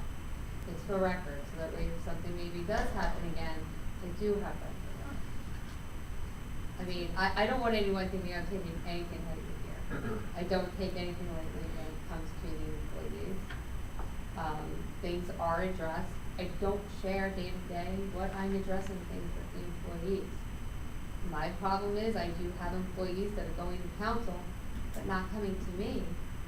And by the time it does get trickled down to me, I don't even understand what the extent of what the issue is. There were things that were brought up by a resident that came to my office that I wasn't even aware of. And I did, I documented everything that was said. And I went over it with, I think I went over it with Jonathan. We went over how to handle things, but a lot of those things that he brought up, they weren't even Mr. Murphy's position. And, you know, I don't want to witch hunt people either, right? Like, I want to make sure this is a fair, quality environment for the employees and the residents. If residents aren't being sent to my window to speak to me, and I don't know about things, I can't address it. And any resident that I am sure that you have ever spoke to, has dealt with me, has said that I have followed through with whatever it is that was given to me. Well, let's just be clear. This isn't about the borough administrator right now. This is about I want them Mr. to Murphy. know that any employee, if something's brought to me, it's not going to the wayside. I don't care if I've known the employee my entire life. Like, personally, don't like them, it doesn't matter. I have a job to do, so I'm gonna do my job and make sure that everything's handled. It's good. Yeah.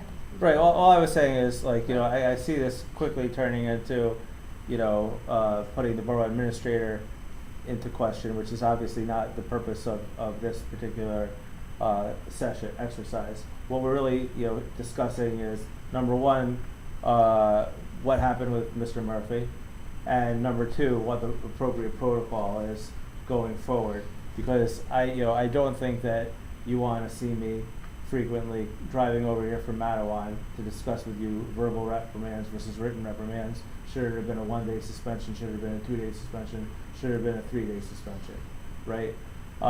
So that's really not a matter that the governing body is supposed to, you know, spend their time handling. You've got enough important things to deal with.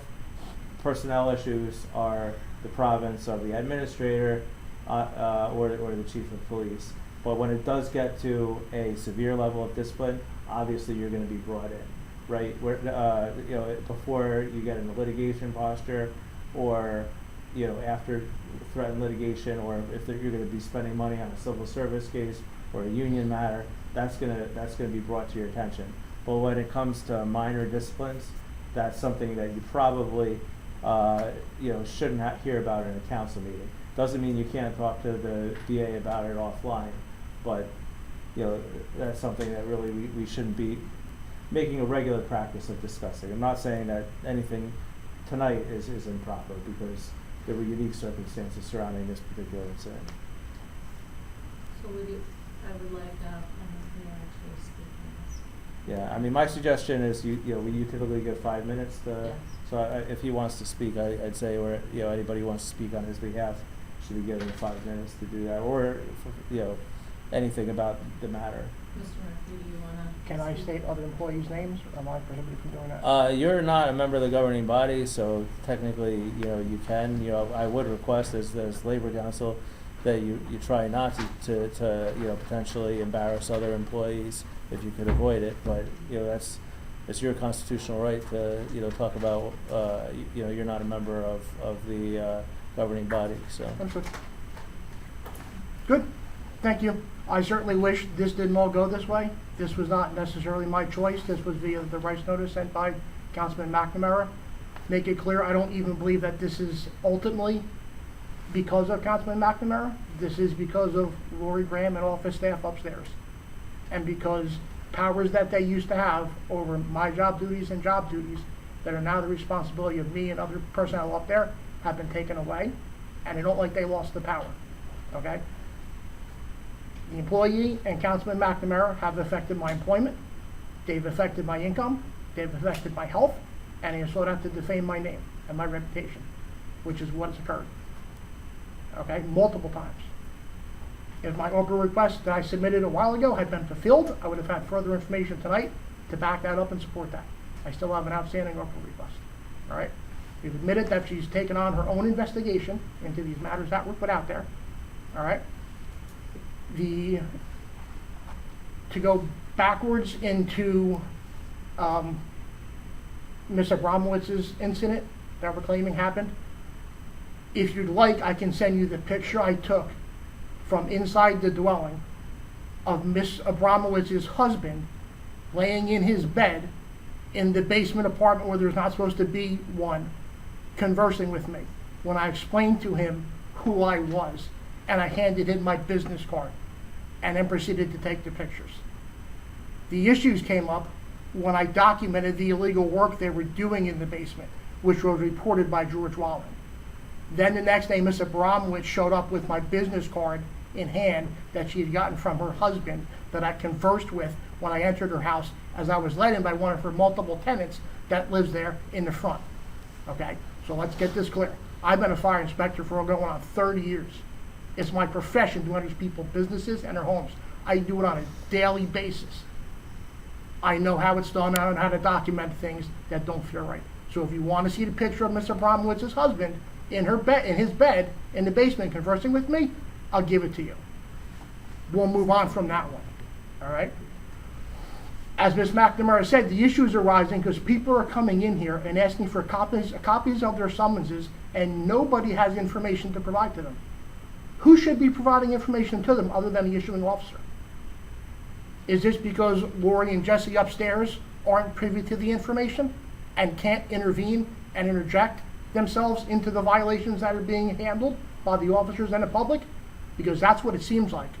If somebody comes in and says, I have a piece of paper, legal notice from Borough of Keyport, okay, and it's property maintenance or code enforcement, should be a simple answer. Direct them to the officer. But that's not what happens. It doesn't happen on a daily basis. They intervene and they interject and they interfere. And it's been happening for a long time. It happened yesterday, probably happened today, it'll happen tomorrow.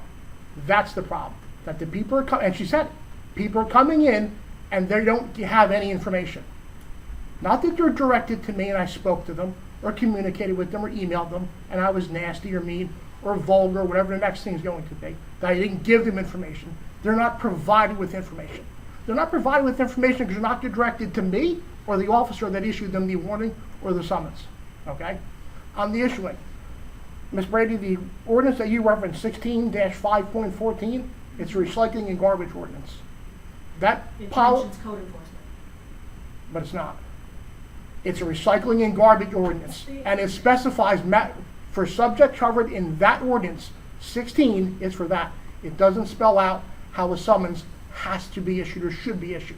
There is no policy on that, okay? I appreciate you looking into it. It's more than most people do. I appreciate you looking into it, but it doesn't cover that. There is no policy. That's why I wrote that on the written reprimand that I had that I signed, that there is no policy. I did not violate the policy. Every summons that gets issued was marked court appearance required. The blue copy comes out of the book and went to the police records window to Shauna. This is the policy. They take it, an officer drives it to court in Middletown, and the court sends out their notices.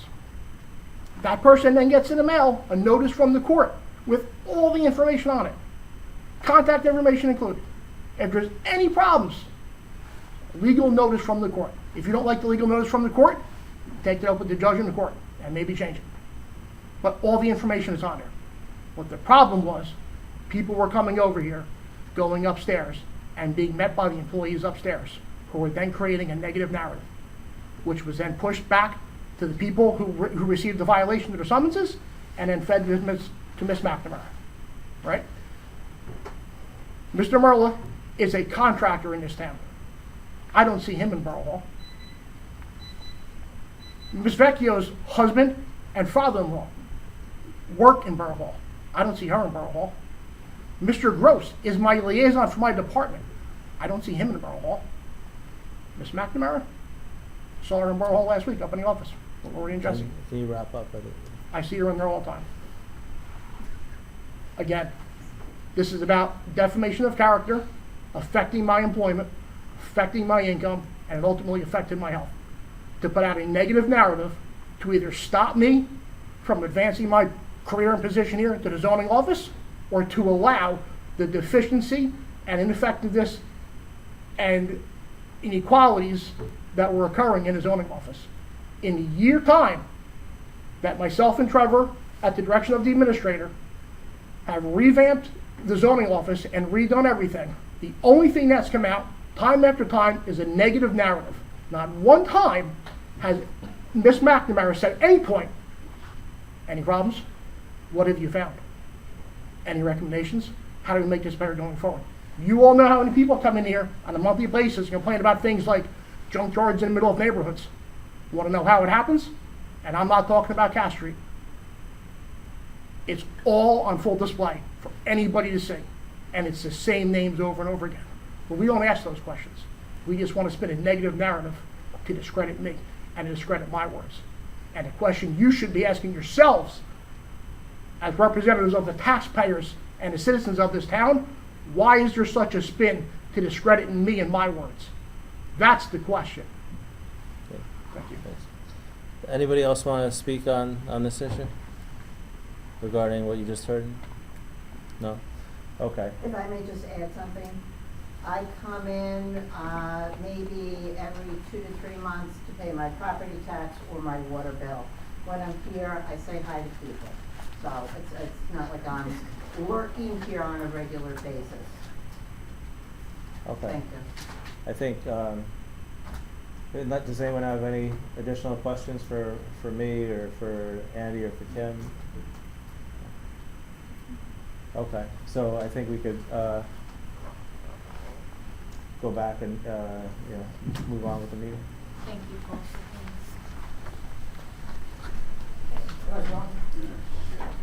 Do we still have another executive session? What? Can we do the executive, move it in, and then go out? Is it gonna be long? No.